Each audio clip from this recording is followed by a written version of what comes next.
కుటుంబరావు గారు వేదిక దగ్గర రావాల్సింది కోరుతున్నాం.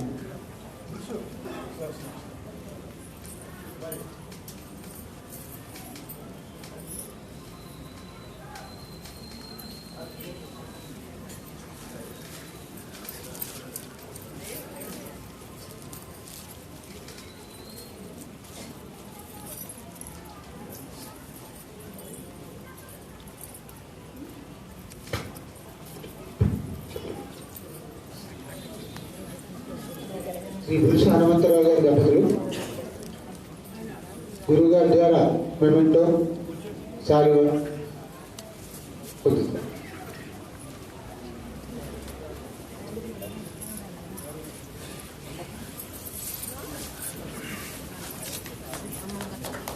శ్రీ కృష్ణమోహన్ గారు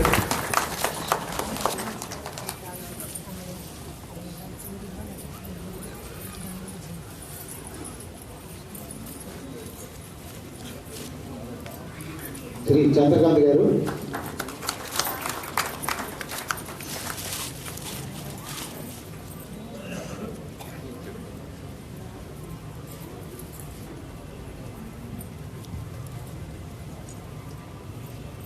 శ్రీ గోటేటి కుటుంబరావు గారు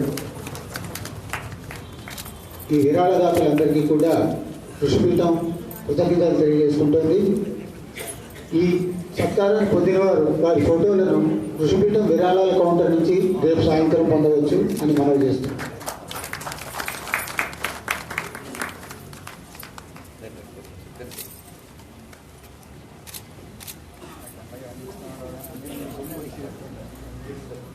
ఈనాటి ప్రవచనాన్ని కొనసాగించవలసిగా గురువు గారిని మనందరి తరఫున అభ్యర్థిస్తున్నాం. శ్రీ దినవతి హనుమంతరావు గారు రాజమండ్రి వారు గురువుగారిని పుష్పమాలంకరణ చేస్తారు.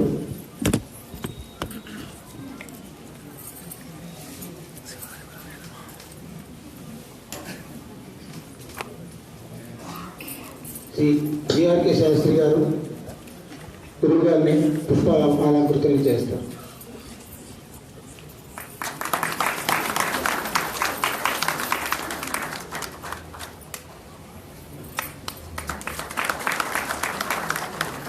ప్రవచనాన్ని ప్రసాదించవలసిగా గురువు గారిని మనందరి తరఫున అభ్యర్థిస్తున్నాను.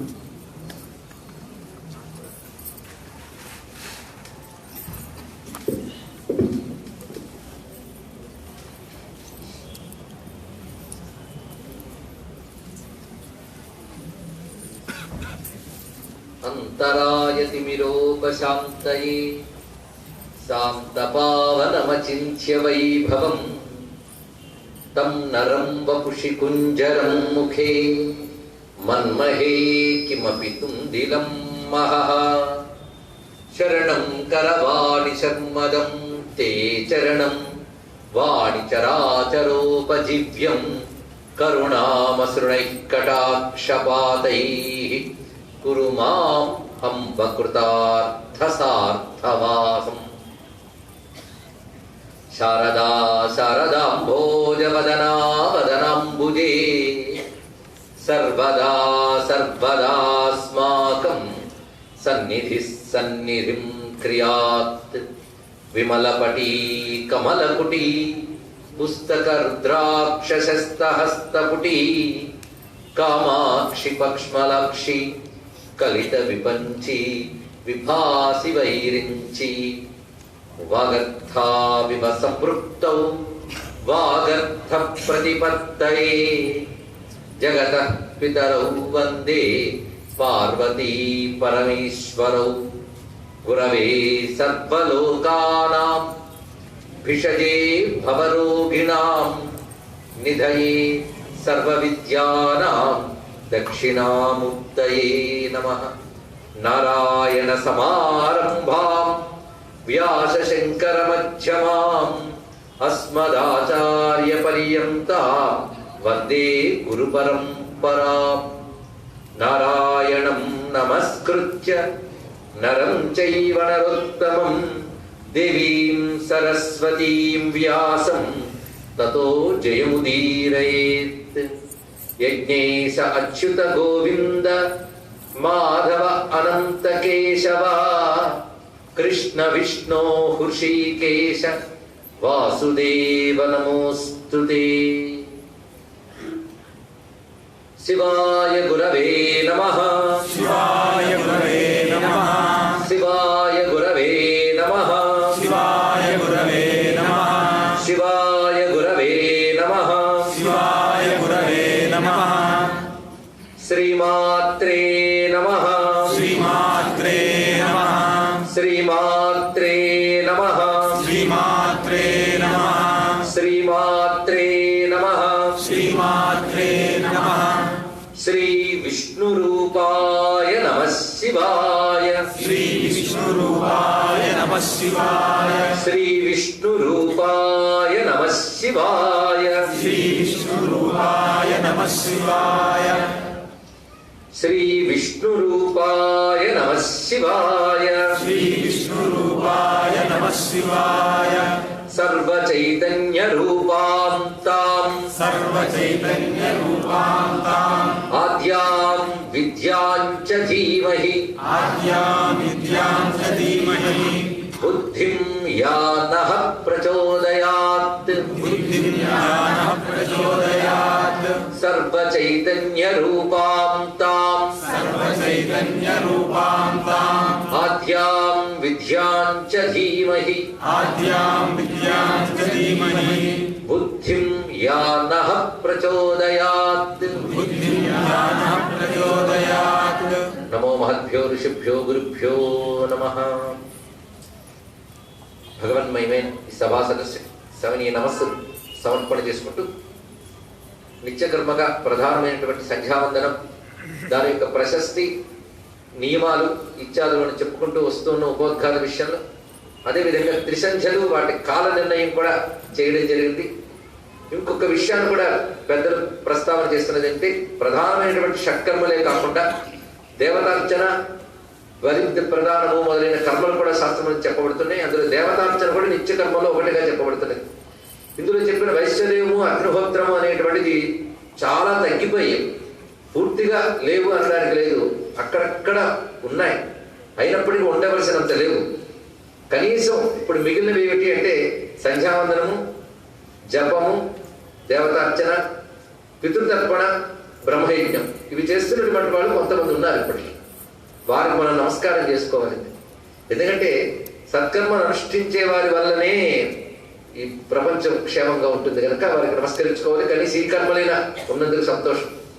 అందులో వీటన్నిటికీ ప్రధానమైన సంధ్యావందనం. సంధ్యావందనం లేనిది ఏ కర్మ చేసినప్పటికీ కూడా అది ఫలించదు కనుక సంధ్యావందనం ప్రధానంగా చెప్పారు. కాల నిర్ణయం, ముఖ్యకాలాతిక్రమణం ఇత్యాది విషయాలపై విస్తారంగా చెప్పుకున్నాం. అదే సమయంలో సకాలంలో మనం ఎక్కడుంటే అక్కడ మానసికంగా సంధ్యావందనం చేయాలి అని పెద్దలు నిర్దేశించారు. తర్వాత మళ్ళీ మనం ఇంటికి వచ్చిన తర్వాత ముఖ్యకాలాతిక్రమణంతో చేయవచ్చు.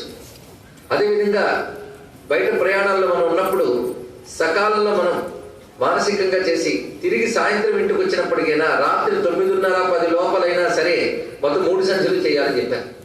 అది ఎలాగో అంటే అప్పుడు సాయంకాలం అయింది కనుక ముందు సాయం సంధ్య చేయాలి, ఆ తర్వాత మిగిలినటువంటి సంధ్యలు చేయాలి నిర్దేశించారు. ఇక్కడ సంక్షేపంగానైనా అవి చేయాలి.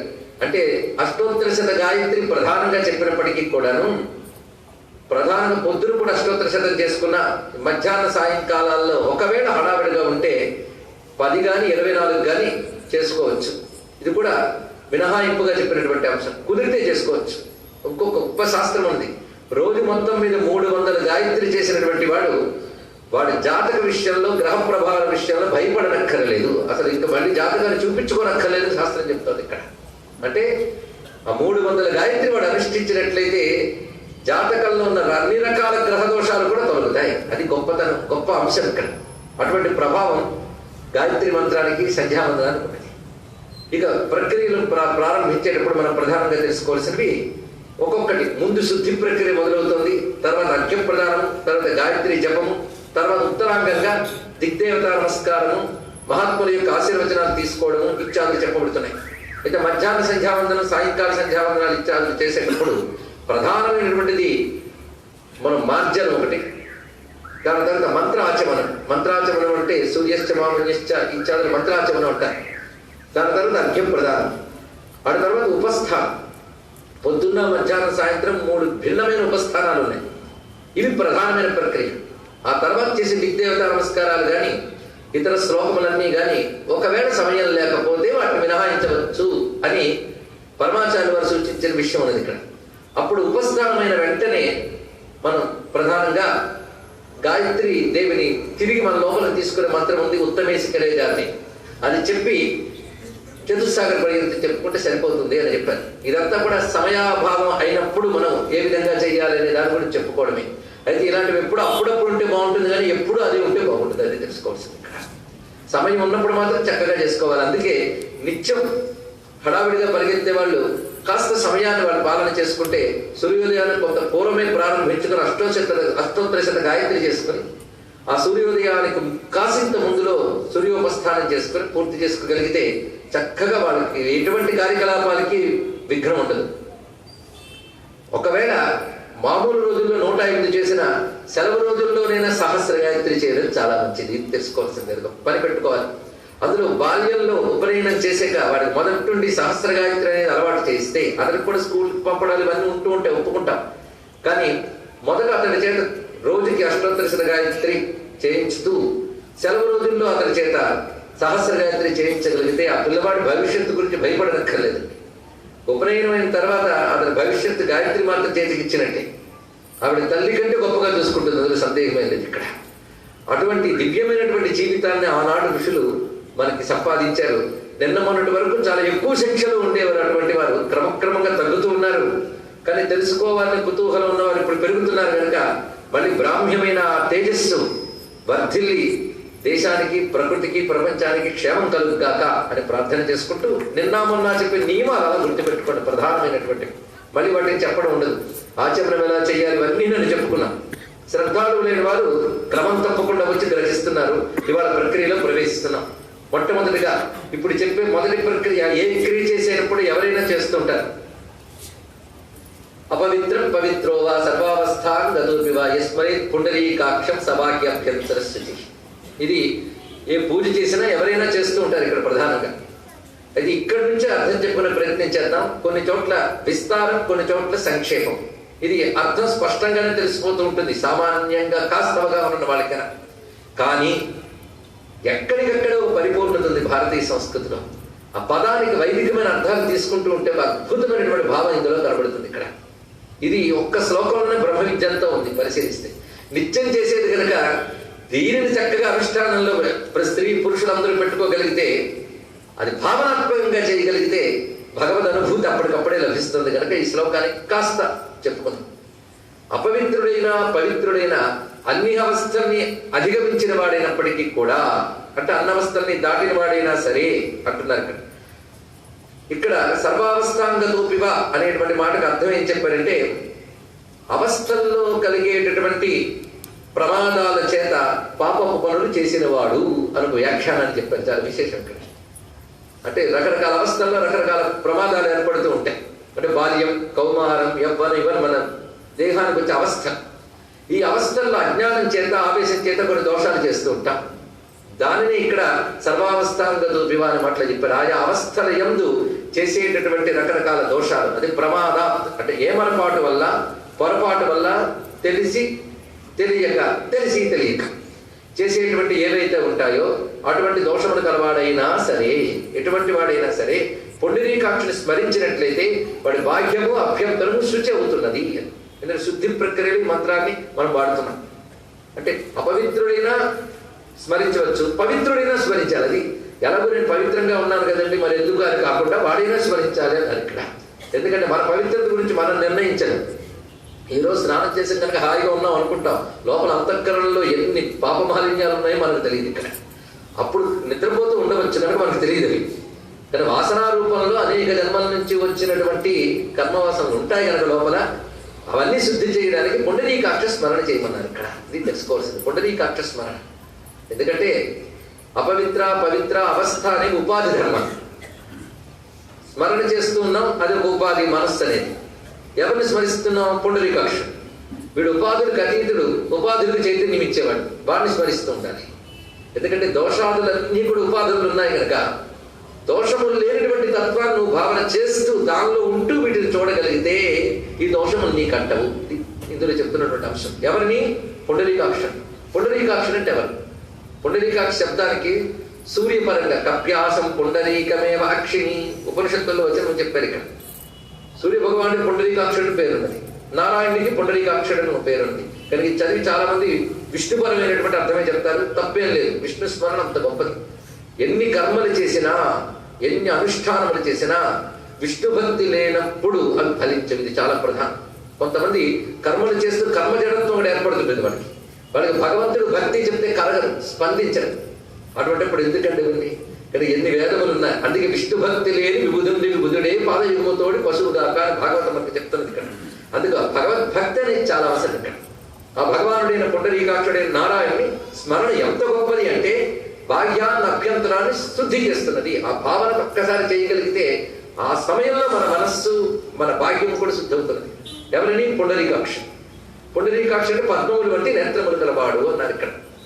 అంటే వికసించిన నేత్రములతో ప్రపంచాన్ని చూస్తున్నాడు అని గమనిస్తున్నాడు. ఆ గమనిస్తున్నటువంటి వాడు పైగా కన్నులు తెరిచాడు అంటే ఆ కన్నుల నుంచి ప్రసరించేదంతా దయ కనుక ఆయన కన్నుల్ని మనం స్మరిస్తున్నాం.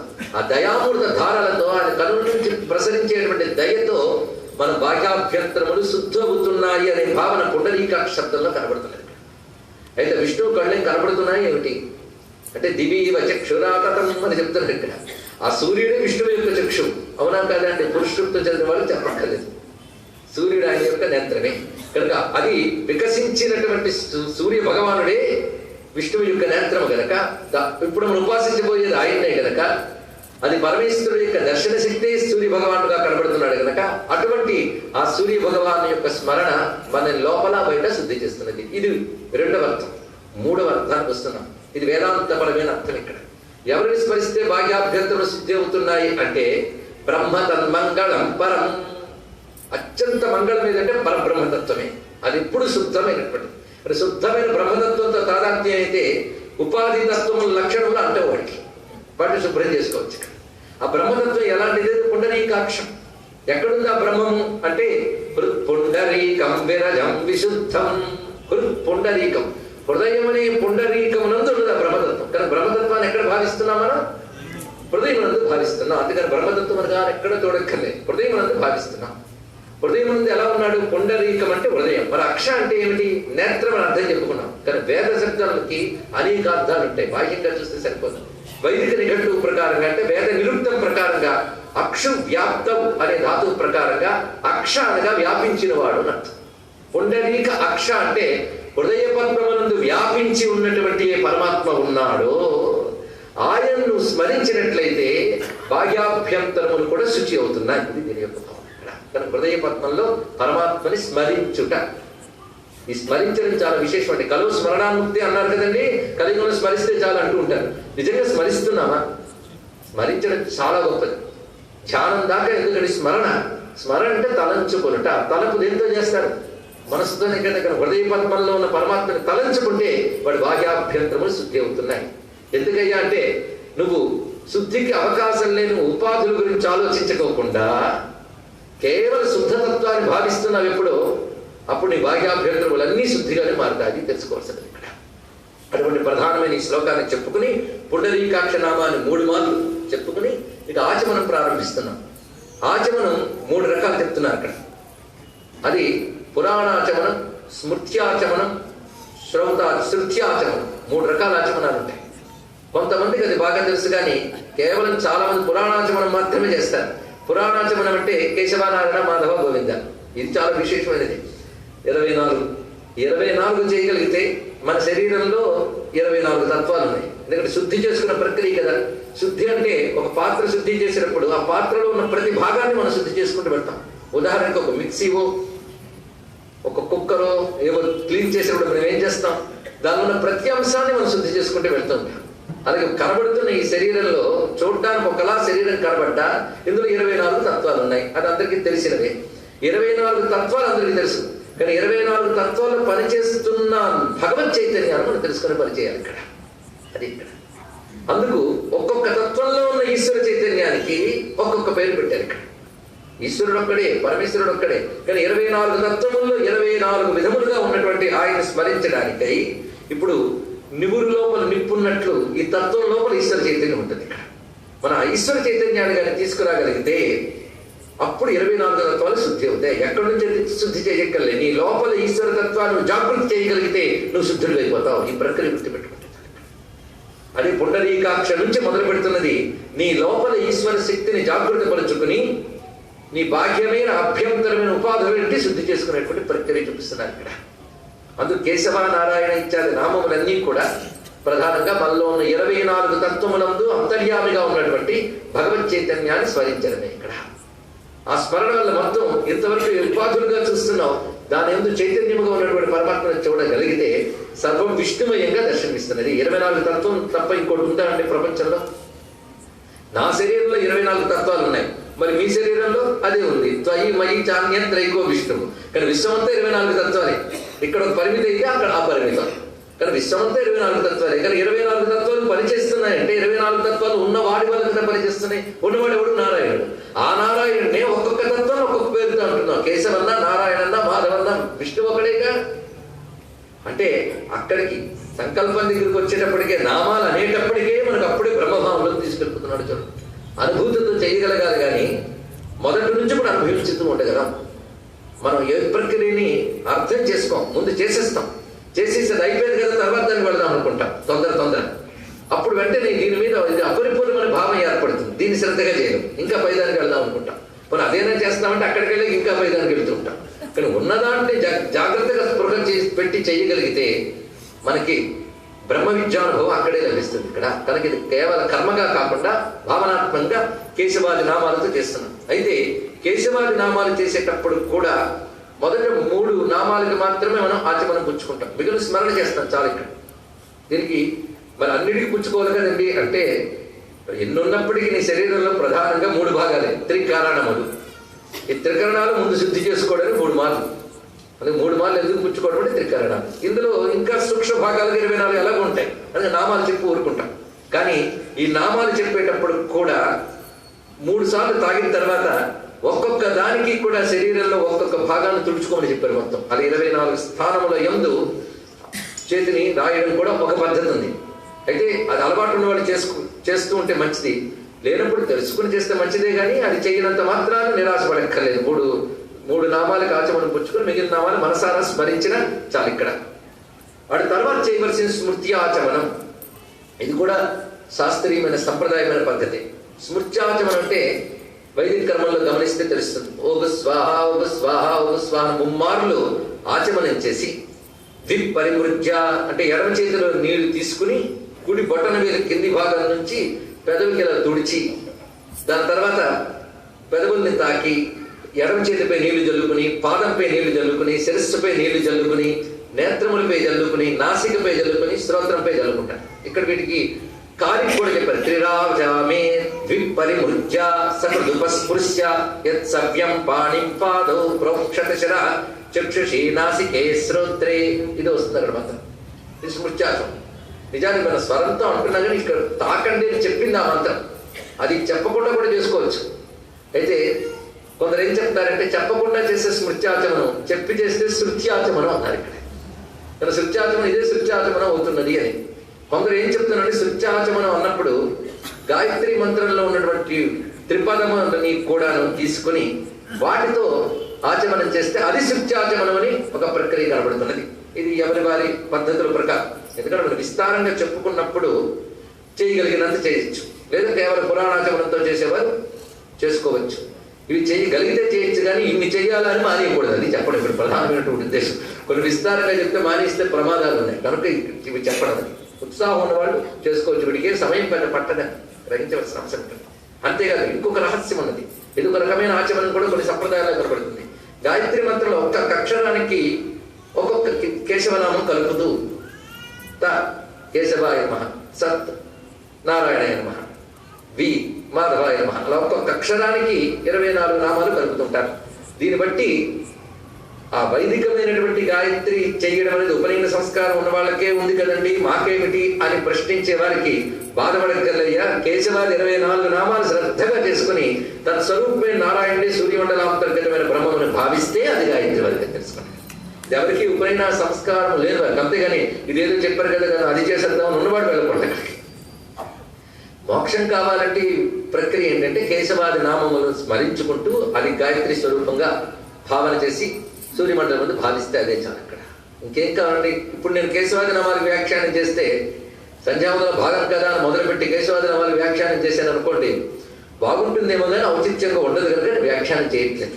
వాటికి ప్రత్యేకించి మరొక ఎప్పుడైనా చెప్పుకోవచ్చు. ఆ 24 నామాల వ్యాఖ్యానం సామాన్యం కాదు. ఇక్కడ దాని అనేక ఆంతర్యములు దాగి ఉన్నాయి. ఆ 24 నామముల ద్వారా భగవత్ స్మరణ చేయగలిగితే 24 తత్వములు శుద్ధి అవ్వడం కాకుండా 24 తత్వముని తత్వములుగా చూడటం కాకుండా దాని ఎందంతా బ్రహ్మమే ఉన్నాడని తెలుసుకుంటే సర్వం బ్రహ్మమయం జగత్ అనే భావన కలుగుతుంది. ఇక్కడ 24 తత్వ భావన చాలు.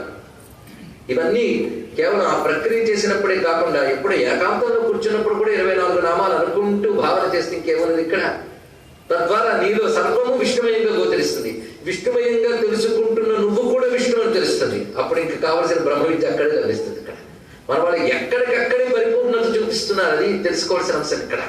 అటువంటి దివ్యమైన ఈ పని చేసిన తర్వాత భూతోచ్చాటం అని చూపిస్తారు. ఉత్తిష్టంతు భూత పిశాచాః ఏతే భూమి భారకాః ఏతేషాం వివిరోధేన బ్రహ్మకర్మ సమారభే. దీనిని ఒక అద్వైత తత్వవేత్త ఈ మంత్రాన్ని సంపూర్ణంగా బ్రహ్మ విద్యకు అన్వయించారండి. అలాంటి మధురంగా ఉంటాయి. దానికది మహావాక్యంగా కనబడుతుంది. ఇప్పుడు అంత గొప్పగా ఉంటుంది అక్కడ. సరే, ఇప్పుడు అంత గోల ఎందుకు, మామూలుగా స్థూలంగా ఆలోచిస్తే ఎప్పుడైనా ఒక సత్కర్మ చేసేటప్పుడు శుద్ధి చేసుకోవాలి. భూశుద్ధి, అందులో చుట్టూ ఉన్నటువంటి ప్రాంతాన్ని శుద్ధి చేసుకోవాలి, పరిసరాలు శుద్ధి కావాలి. ఎందుకంటే ఒక్కొక్కసారి మనం శుద్ధంగా స్నానం చేసి కూర్చుంటాం, కానీ ఉన్న వాతావరణంలో కానీ దుష్ట ప్రకంపనలు ఉంటే అవి బుద్ధి మీద ప్రభావం చూపిస్తాయి. దాంతో మన సాధన సరిగ్గా సాగదు. ఇంకొక రహస్యం ఉన్నది ఇక్కడ.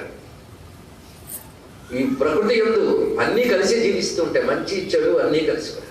అలా కంటికి కనబడే ఉపాధులు కాకుండా కంటికి కనబడిన ఉపాధులు ఉన్నట్టు కూడా ఉంటాయి. అవే భూత ప్రేత పిశాచాదయ ఇవన్నీ ఉంటూ ఉంటాయి. వాటి గతి ఎలా ఉంటుందంటే వాటికి ఏవైనా అనుభవించగలిగే ఇంద్రియ ఉపాధులు ఉండవు. గాలి లాంటి దేహాలతో దొరుకుతుంటాయి, కనబడవి. అయితే వాటికి ఒకటి తెలుసు, గతంలో శరీరం ఉన్నప్పుడు చేసిన పాపాల ఫలితంగా ఇలా ఉన్నాము, ఇప్పుడు మాకు పుట్టగతులు లేకుండా ఉన్నాము. చూడండి, అసలు పుట్టుకే లేకపోవడం మోక్షం, పుట్టడానికి అవకాశం లేకపోవడం భయంకరమైన అవస్థ. రెండు ఉన్నాయి ఇక్కడ. పుట్టగతులు లేకపోవడం ఉంటుంది. నాకు మరొక జన్మ లేదండి అంటే అది మోక్ష స్థానంలో ఉన్నది. మరొక జన్మ లేదంటే మరొక జన్మ పొందే యోగం కూడా లేదండి. ఇది ఎంత దౌర్భాగ్యం తెలుసా ఇక్కడ. ఎందుకంటే ఉపాధి ఉంటే నువ్వు ఏదైనా సాధించడానికి అవకాశం ఉంది. ఉపాధి లేకపోతే ఎంత ప్రమాదమో. ఉపాధి లేని పైశాచిక జీవులు 1000 సంవత్సరాలు జీవించిన వాళ్ళు ఉన్నారు. వాళ్ళకి ఉపాధులు ఉండవు, గతులు ఉండవు, తిరుగుతుంటారు. అటువంటి వారు ధరించడం కోసం ఏం చేస్తారు అంటే వాళ్ళకి కావాల్సిన మంత్రమో తంత్రమో పుణ్యకర్మో కావాలి, కానీ వాళ్ళకి చేసే ఉపాధి లేదు కదా.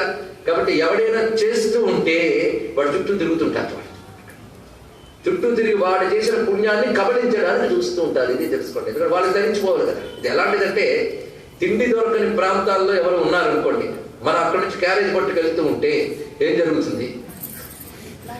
వాళ్ళు మీద పడి లాక్కుని తినాలని చూస్తుంటారు ఇక్కడ. అలాంటి తిండి దొరకనటువంటి వాళ్ళు పుణ్యమని తిండి లేక గది లేక తిరుగుతున్నటువంటి వారు ఎవరైనా పుణ్యకర్మలు చేస్తుంటే పుచ్చుకోవడానికి ప్రయత్నిస్తుంటారు. ఇలాంటి వాళ్ళు ఉంటూ ఉంటారు. ఇటీవల కాలంలో జరిగిన ఒక సంఘటన, ఒక విప్రుడు గృహంలో వాళ్ళ భార్యకి ఏదో తెలియని అనారోగ్యం. ఏమిటో ఎప్పటికీ అంతుపట్టట్లేదు, ఎన్నో చికిత్సలు చేస్తున్నారు. చివరికి ఆమెలో ఒక ఆవేశం బయటకు వచ్చి, మీ ఆవిడని పట్టుకుని నిన్ను రోజులకు పీడిస్తూ ఉన్నాను, నేను పోవాలి అంటే నువ్వు చేసిన గాయత్రి ఫలం ధారపోస్తే పోతానంటే.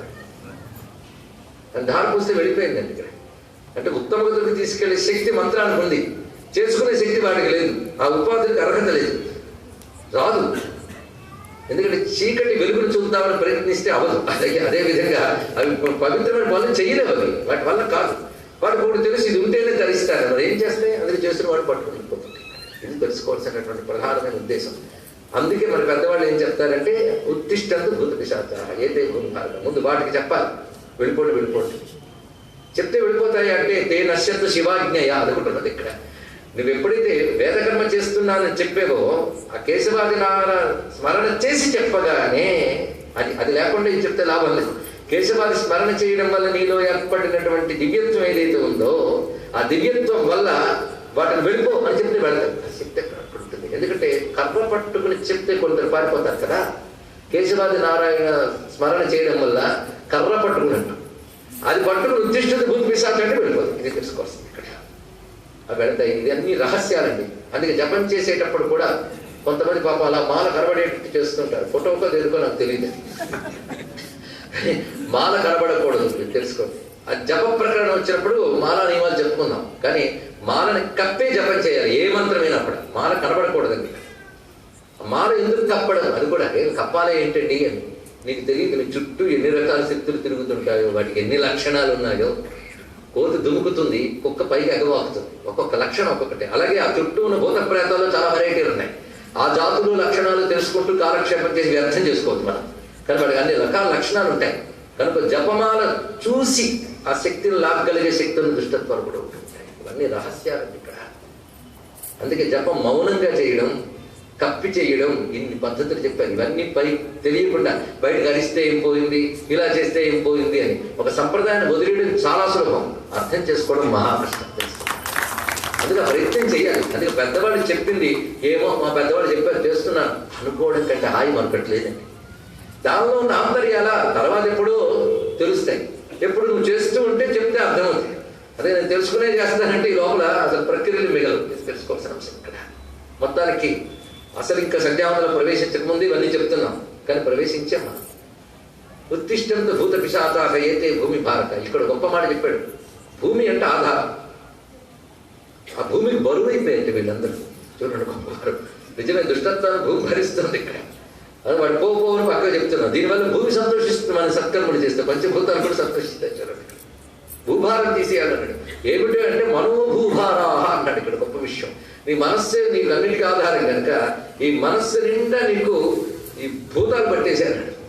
భూత పిశాచ అంటే దుష్ట శక్తులన్నీ ఆక్రమించిపోయి మనస్సులో వాటిని తొలగించి బ్రహ్మకర్మ సమారభి అని చెప్పు. బ్రహ్మకర్మ నేను ప్రారంభిస్తున్నాను. ఇప్పుడు చేయబోయే కర్మ ఏంటి? బ్రహ్మకర్మ.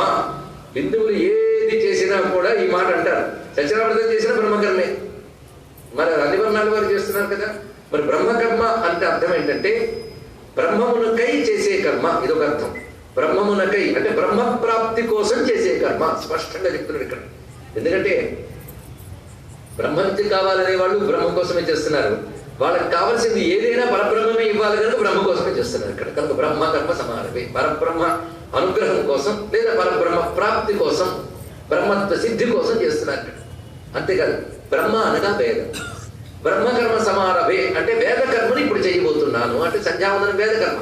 అలా మీరు చేయబోయే వ్రతాలు, పూజలు, యజ్ఞములు, యాగములు అన్ని వేదము నుంచే చెప్పాయి కనుక బ్రహ్మకర్మ. ఆఖరికి పురాణోక్తమైనవి స్మృతులు చెప్పిన కర్మలు కూడా బ్రహ్మకర్మలే. ఎందువల్ల అంటే ఇతిహాస పురాణాభ్యాం వేదం సముపబ్రహ్మయేత్ అని చెప్పారు కనుక పురాణాలు, ధర్మశాస్త్రాలు కూడా వేదముల్లో ఉన్న వాటినే మనకి అందిస్తున్నాయి కనుక అవి కూడా బ్రహ్మకర్మలే. అంటే వేద ప్రతిపాద్యమై వేద సమ్మతమైన కర్మని ఆచరించబోతున్నాను కనుక కర్మ విఘ్నకారకులైనటువంటి భూత ప్రేత పిశాచాదులు భూమికి భారములైనవి తొలగుగాక. వాటిని కూడా ఉత్తిష్టంతు బతిమలాడు అంటే లేదమ్మా నా పని నేను చేసుకుంటాను అన్నది. వాటికి కూడా ఇలా అని తర్వాత ప్రాణాయామానికి వినియోగిస్తున్నాం. అయితే ఉపనయన సంస్కారములు కలవారు మాత్రం సశిరా గాయత్రి అంటే సప్త వ్యాహృతులు చివరికి ఆపోజ్యోతిర సోమృతం బ్రహ్మభూర్భుస్వరంతో కూడినటువంటి గాయత్రిని ప్రాణాయామాన్ని వినియోగించాలి. ఆ సంస్కారం లేనటువంటి వారి గురువు ఉపదేశించిన మంత్రం కానీ భగవన్ నామంతోనైనా చెయ్యవచ్చు అని చెప్పారు. ఈ ప్రాణాయామం చాలా ప్రధానం. ఇక్కడి నుంచి ప్రాణాయామాలు మొదలవుతున్నాయి. చూడండి ఇక్కడ ప్రాణాయామం చేసినప్పుడు రకరకాల పద్ధతులు ఉన్నాయి. మహా గొప్ప పద్ధతి ఏమిటి అంటే మంత్రాన్ని ఒకసారి సంపూర్ణంగా ఉచ్ఛ్వాసతో అని కుంభకంలో నింపి కొంతసేపు అని మళ్ళీ రేచగత్తు విడిచిపెట్టాడు. ఇది ఒక పర్యాయం. ఇలాంటి కనీసం 3 పర్యాయాలు చేయాలి అని చెప్పారు ఇక్కడ. ఇది మొదట్లో కష్టంగా ఉంటుంది కనుక ఎంత సాధ్యమైతే అంత చేసుకుని అది చూపిస్తున్నారు. దీన్ని మరొక విధంగా కూడా విభజిస్తారు. సప్త వ్యాహృతులు కూడా ఉచ్ఛ్వాసతో చెప్పి గాయత్రి మంత్రాన్ని కుంభకంలో చెప్పి ఓ మాపోజ్యోతి అన్నప్పుడు మళ్ళీ నిశ్వాసతో విడిచిపెడుతూ చేసే ప్రక్రియ కూడా ఒకటి ఉన్నది. అది వాళ్ళ శక్తి అనుసారం క్రమంగా పెంచుకుంటూ వెళుతూ ఉండాలి. ఇక్కడ ప్రాణాయామంతో కలిపి మంత్రం చేయడం అనేది జపంలో కూడా చాలా గొప్పది అసలు నిజానికి. అలాంటి జపాన్ని సగర్భ జపం అని చెప్తారు ఇక్కడ. అయితే హఠాత్తుగా రాదు, క్రమక్రమంగా సాధించవలసింది. ఒక్కసారి చేస్తే ఇబ్బంది కూడా. అందుకు పద్ధతిగా క్రమక్రమంగా చేస్తూ ప్రాణాయామ శక్తి పెంచుకుంటూ వెళ్ళవచ్చు.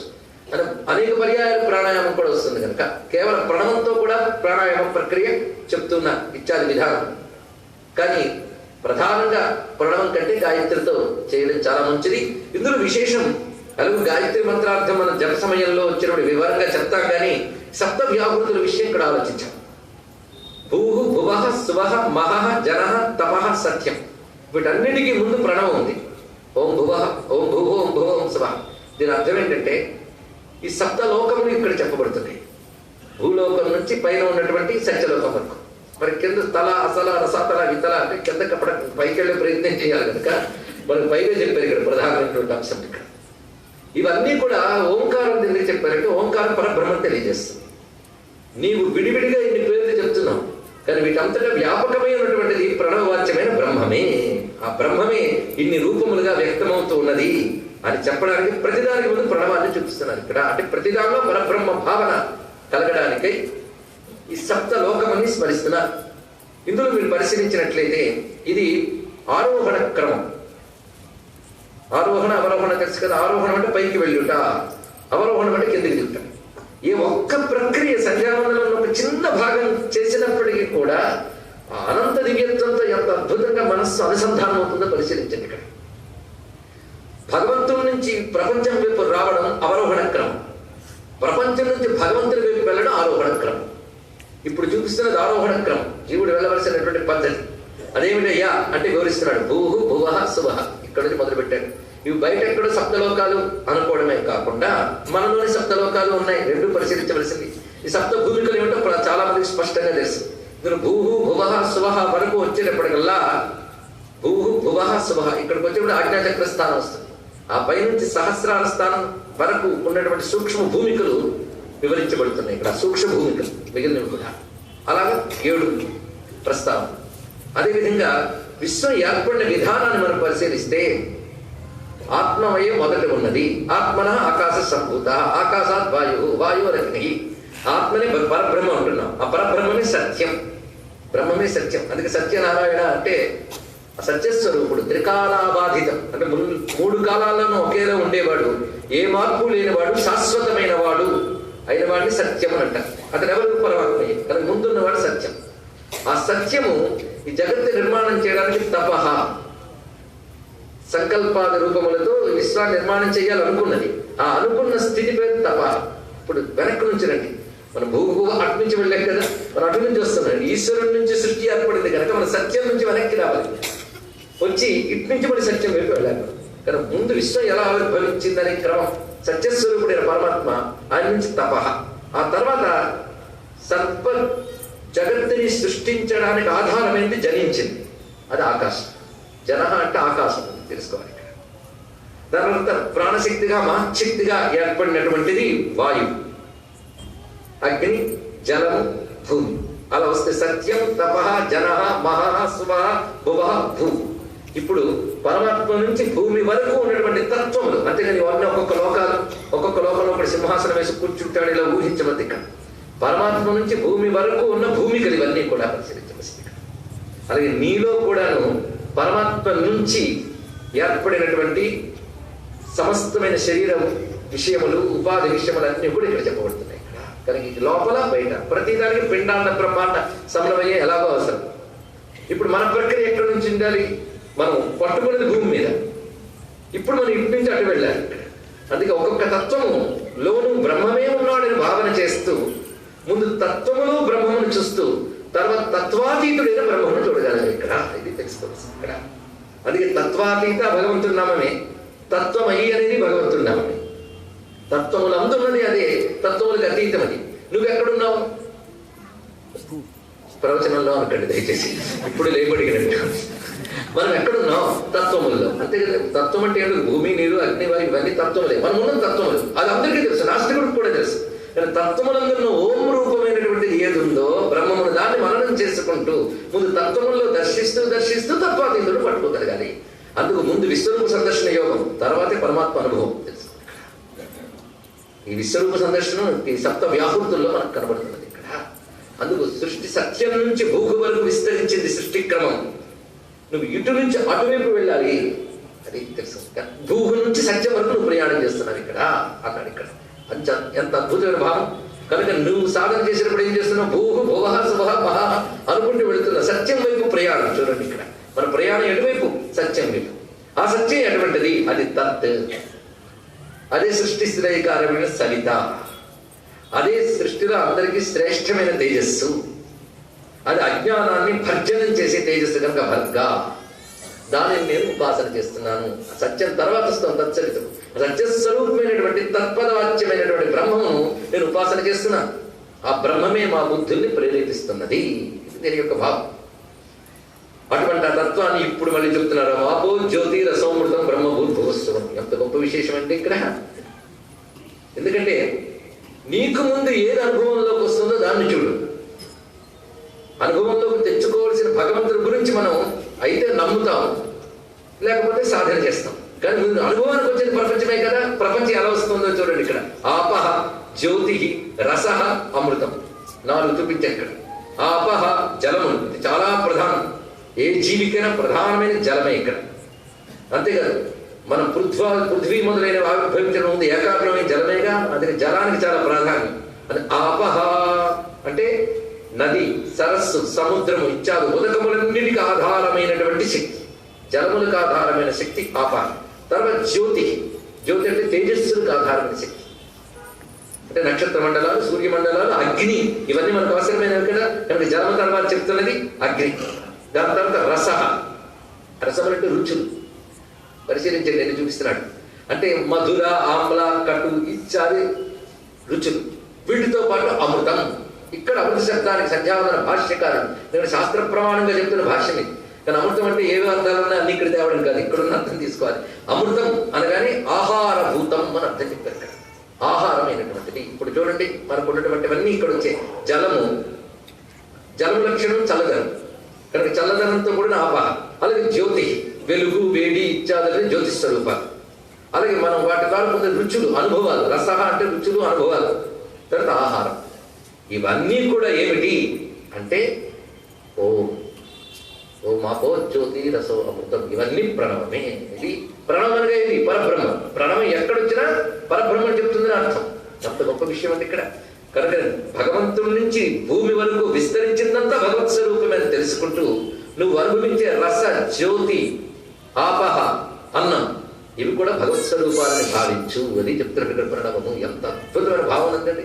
దాన్ని ప్రాణాయామ ప్రక్రియలో చేస్తున్నప్పుడు ప్రాణాయామం వల్ల ఏం జరుగుతుందంటే బహిర్ముఖమైన ప్రజ్ఞ అంతర్ముఖం అవుతుంది. ప్రాణాయామానికి గొప్ప శక్తి. అదే మనస్సును ఏకాగ్రపరచడానికి ప్రాణాయామం గొప్ప సాధన. అంతేకాదు ప్రాణాయామం పాప శోధన తెలుసుకోవాలి. ఇక్కడ పాపాన్ని దగ్ధం చేయడంలో ప్రాణాయామాన్ని మించింది లేదు. అందుకు ప్రాణాయామాలు చేయమని చెప్పారు ఇక్కడ పెద్దవాళ్ళు. సమంత్రక ప్రాణాయామం యొక్క భావం ఇది. ఇలాంటి భావంతో ఒక్కసారి చేయండి. ఇప్పుడు చెప్పిన దాన్ని సమీక్షిస్తే పరమాత్మ నుంచి ప్రపంచం సృజించింది. కానీ మన ప్రపంచంలో వాళ్ళ కనుక ప్రపంచం నుంచి పరమాత్మని దర్శిస్తూ ఆ పరమాత్మ చేసిన తత్తని దాన్ని నేను ఉపాసిస్తున్నానని, అది సర్వబుద్ధుల్ని ప్రేరేపిస్తున్నది అని తెలుసుకుంటూ అదే ఆపహ, జ్యోతి, రస, అన్న రూపములతో ఉన్నటువంటిది అంటూ భూర్భువస్వరోం అని మళ్ళీ ఆ వ్యాపృతులు 3 చెప్పి ప్రణవం అంటున్నారు. ఎందుకంటే నువ్వు అనుభవించే ఇవన్నీ కూడాను ఈ 3ఇంట్లోనే జరుగుతున్నాయి.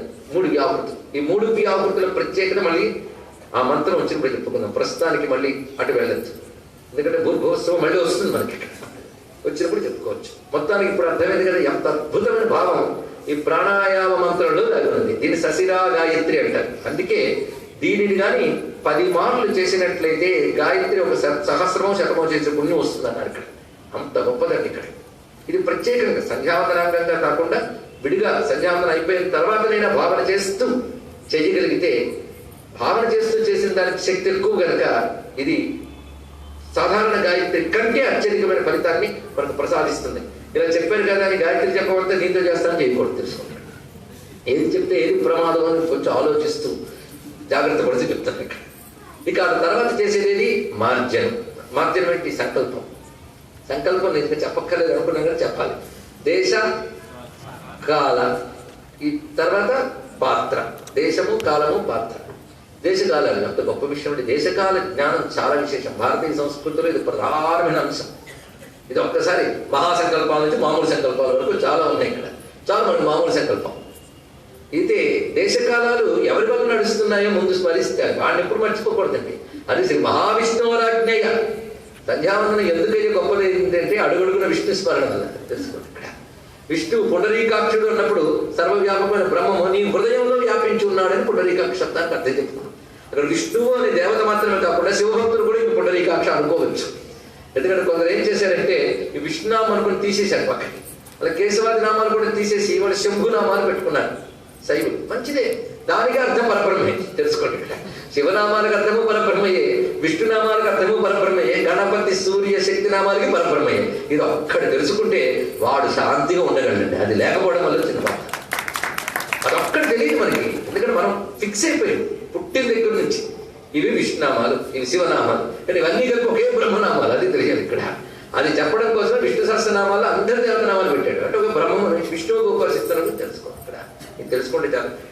ఆ భేద బుద్ధి పోయేటట్టుగా దివ్యోగం ప్రచోదయాత్త ఇక్కడ బుద్ధిని అమ్మవారు ప్రేరేపించారు. మించి మరి ఏం చేయగలరు ఇక్కడ?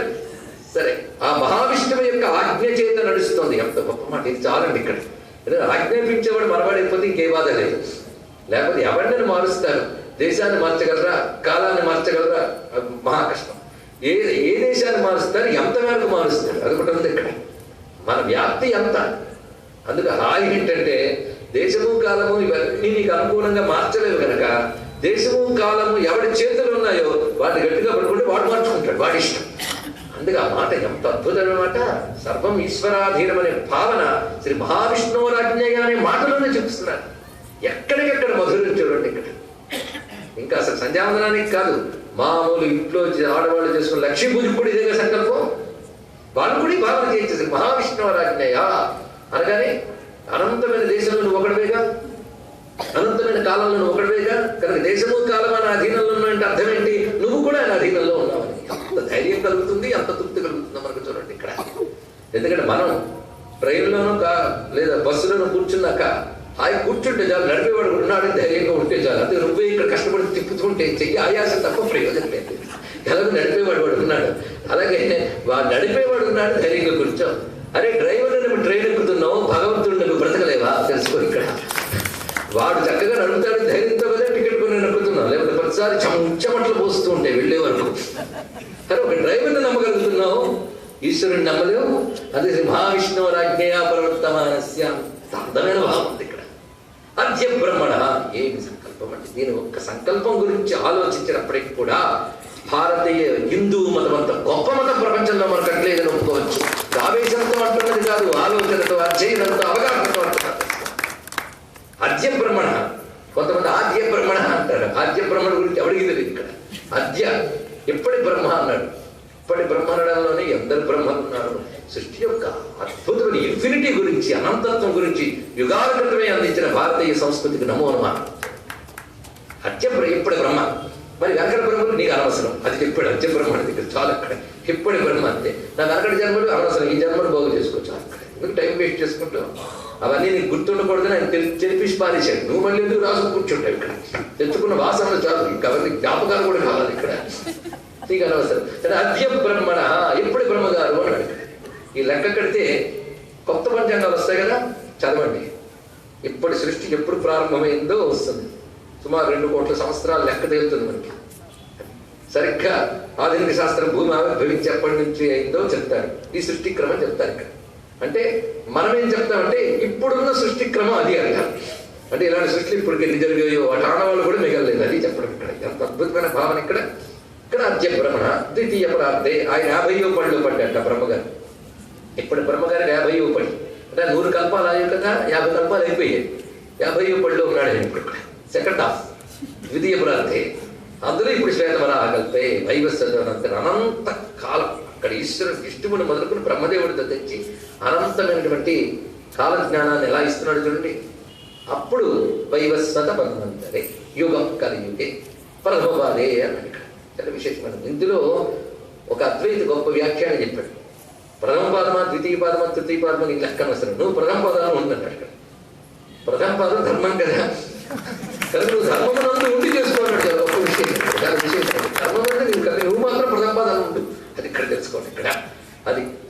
ప్రహ్లాదే జంబుద్వీపే భరతర్షే భరతఖండే దేశకాల విజ్ఞానం ఎంత గొప్పగా చెప్తున్నాడు. మేరు పర్వతాల దక్షిణ దిగ్భాగంలో శ్రీశైలస్య దక్షిణాపథం వాళ్ళందరూ చెప్పుకుంటారు ఇక్కడ. ఇక తర్వాత స్మరించవలసింది నదులు. భారతదేశంలో నదీ స్మరణ ఎంత గొప్పగా చెప్తున్నారు. ఎక్కడుంటే అక్కడ వాడు నదికి తగ్గట్టు చెప్పుకోవాలి. ఆ మధ్య ఇక్కడ అమెరికా డెట్రాయిట్లో పంచసరస్తీరే అన్నాడు. చెప్పుకోనండి. అక్కడికి వెళ్ళారు కదా, మీరు ఏం చేసినా ఫలించదు అని మన శాపార్థాలు పెట్టకండి దయచేసి. పాపం ఎక్కడికైనా వెళ్ళారు, దేశకాల పరిస్థితులు వీళ్ళు చేసుకుంటున్నారు. పంచభూతాలు ఎక్కడున్నా సంధ్యావందనం చేసుకోవచ్చు, తెలుసుకుంటున్నారు. అదే వాడు అక్కడికి వెళ్ళి చెయ్యొద్దనుకున్నా అన్నారనుకోండి, చాదస్తారని పోయి వాడు కర్మభ్రష్టు అవుతాడు. అక్కడ వాళ్ళు ఎక్కువ అవుతారు. వాళ్ళ ఫండ్స్తో ఇక్కడ మనం జీవిస్తున్నాం. వాడికి అప్పుడు ఏ కర్మ చేయడం దొరకకపోతే అక్కడ సిద్ధంగా పట్టుకు తిరుగుతున్నటువంటి వాళ్ళు మార్చి పారేస్తారు, తెలుసుకోండి. అందుకు కాలానుగుణంగా కొన్ని మార్పుల్ని అంగీకరించాలి. అలాగని చెప్పి పూర్తిగా సంప్రదాయాన్ని భేదించకూడదు. ఆ సడలింపు, ఆ పట్టు అనేటువంటిది తెలిసి ఉండాలి. ఇది కూడా తెలుసుకోవాల్సింది ఇక్కడ. ఎందుకంటే బ్రహ్మభావన అందుకే చాలా ప్రధానం ఇక్కడ తెలుసుకోండి. బ్రహ్మభావన భూగు భువ శుభ అంత ఈశ్వరుడే అన్నప్పుడు ఆ భావనలోకి వెళ్ళగలిగితే, అందుకే బ్రహ్మభావన చేసినప్పుడు ఎవడెక్కడున్నా పర్వాలేదు. ఒక మహాసిద్ధుడిని కలిశాం. ఆయన గాయత్రి కోట్ల సిద్ధి పొందిన మహాత్ముడు. చూడొచ్చు అన్నారు మహాత్ములు ఉన్నారండి నేటికి కూడా. ఆయన నిజానికి ఋగ్వేది. తన వేదాన్ని సాంగోపాంగంగా నేర్చుకుని సంస్కృత భాషలో మహాపండితుడై నిత్యానుష్ఠాన పరాయణుడై శ్రీ విద్యోపాసకుడు ఉండేవాడు. ఆయనకు సంస్కృత పాఠశాలలో ఉద్యోగం వచ్చింది, సంస్కృత అధ్యాపకుడుగా చెప్తున్నారు. కానీ అది ఓరియంటల్ కాలేజ్, ఏవో ఫండ్స్తో నడుస్తాయి. ఇన్స్పెక్షన్కి ఎవరో వచ్చారట. వచ్చినప్పుడు ప్రతినిధి అన్నాడు, అధిపతి నీకు జీతం ఇస్తున్నాం కానీ నీకు ఇంత ఇవ్వాలి, నేను తగ్గించిస్తున్నా ఇంతకాలం. కానీ వాళ్ళ దగ్గర ఏం చెప్తామంటే అంత ఇస్తున్నాడు చెప్పు అన్నాడు. అతను అనుష్ఠానపరుడు అబద్ధం ఆడకూడదు. చూడండి, అది బాగా గుర్తుపెట్టుకోవాలండి. అందుకే ఎవరెవరైతే వేదం చెప్తున్నాం, స్మార్థం చెప్తున్నాం అనుకుంటున్నారో వాళ్ళు ఇది గుర్తుపెట్టుకోవాలి. ఇక్కడ అనుష్ఠానపరుడు అబద్ధం ఆడితే అంతవరకు చేసిన అనుష్ఠానం శక్తి పోతుంది. ఆడనన్నాడు. అక్కడ రాజకీయాలు చూడగానే ఆయన అప్పుడు నిశ్చయించుకున్నాడు అంటే ఇకపై నౌకరీ చెయ్యను, చొక్కా వేసుకోను తీసుకెళ్ళాలి. ఎందుకు ఆ తర్వాత తిన్నగా ఏం చేశారంటే మనస్సు వేదన పడింది. కాలంలో ఎలా జీవించడం ఏమిటని తిన్నగా కంచి పరమాచార్య చంద్రశేఖర సరస్వతి స్వామి వారి చరణ సన్నిధికి వెళ్ళారు. కూర్చుని ఉన్నారంతే. ఎందుకంటే ధర్మ విషయంలో గ్లాని ఏర్పడినప్పుడు మహాత్ములే ఓదార్పు తెలుసుకోండి. వాళ్ళని చూడగానే మర్యాద అనిపిస్తుందండి. ధర్మం ఏమవుతుందా అని భయం కలిగినప్పుడు ఒక్క మహాత్ముడు కనబడగానే ఊరట. భారతదేశంలో అలా ఊరడించడానికి ఎప్పుడూ మహాత్ములు కనబడుతూనే ఉంటారు కావాలనుకున్న వాళ్ళకి. అవునా లేదా? ఒక్కసారి భారతీయ మహాస్వామి వారిని తలంచుకుంటే ఊరట అంతే.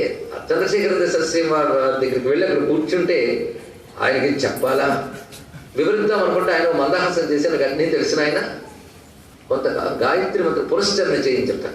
సంధ్యావంతంగా గాయత్రి చేయడం వేరు, పురస్చరణ 24 లక్షల గాయత్రి సాంగోపాంగంగా ఇది చెయ్యాలి, చెయ్యు అని చెప్పారు. ఆయన నిజానికి దారిద్ర్యంలో ఉన్నారండి, పెద్ద సంపన్నులు ఇంకా. ఎందుకంటే విద్య ఉన్న వాళ్ళ సంపత్తి తేవాలని తాపత్రయపడరు. రోజు పూట గడిచి కూడు గుడ్డకు లోటు లేకపోతే చాలు. మరి మిగిలిన సమయం ఏం చేస్తావు? విద్య తెలుసుకుంటా, అంతే వాళ్ళ తాపత్రయం. కానీ ఇప్పుడు కుటుంబం ఉంది, ఆయనకి పోషించాలి. ఇప్పుడు పురస్కారం కూర్చొని పోషించేది ఎవరు? ఏదో ఉద్యోగం ఉంది. కానీ ఆయనకు గోదావరి సీమలో ఒక నేల ఉంది అంతే. తన పిల్లల సాయంతో కుటీరం వేసుకుని పురస్చరణకు ఉపక్రమించారు సంకల్పం చెప్పి. పురస్చరణ దీక్షాకాలంలో క్షేత్రం విడిచిపెట్టకూడదు కనుక అలాగే ఉన్నారు, పద్ధతిగా చేస్తున్నారు. ఇంకా 2-3 రోజుల్లో పూర్తవుతుంది అనగా ఆ పల్లెలో వాళ్ళ అమ్మగారికి తీవ్రమైన ఉదరవ్యాధి వస్తే పక్కకు పట్టానికి తీసుకెళ్ళి చికిత్స చేయాలి. ఇది దాపకూడదు. ఎంత పరిస్థితి అంటే ఒక గాయత్రి మంత్రం కూడా వచ్చారు. ఇప్పుడు మా అమ్మకేమో కడుపు ఏం చేయాలి? ఆ తల్లి ఒక మాట ఉంది, గాయత్రి కాపాడుతుంది, నువ్వు ఇక్కడే జపం చేసుకో, పురస్చరణ చేసుకో అని. ఇక్కడ తల్లి మాటలు పెట్టుకుని పురస్చరణ పూర్తయింది, కడుపులకి తగ్గిపోయింది, గాయత్రి మంత్ర సిద్ధులయ్యాడండి. సామాన్యుడు కాదు, మహానుభావుడు. 4 రోజులు ఆయన పేరేంటో చెప్తాను తర్వాత. ప్రస్తుతానికి ఉండాలి కొన్ని అలాంటి మహాత్ములు దర్శనం చేసుకోవచ్చు. నేటికి ఉన్నారంటే మహాత్మారు అడుగు పెడితే అది క్షేత్రం. వారి మాట ఒక మంత్రం.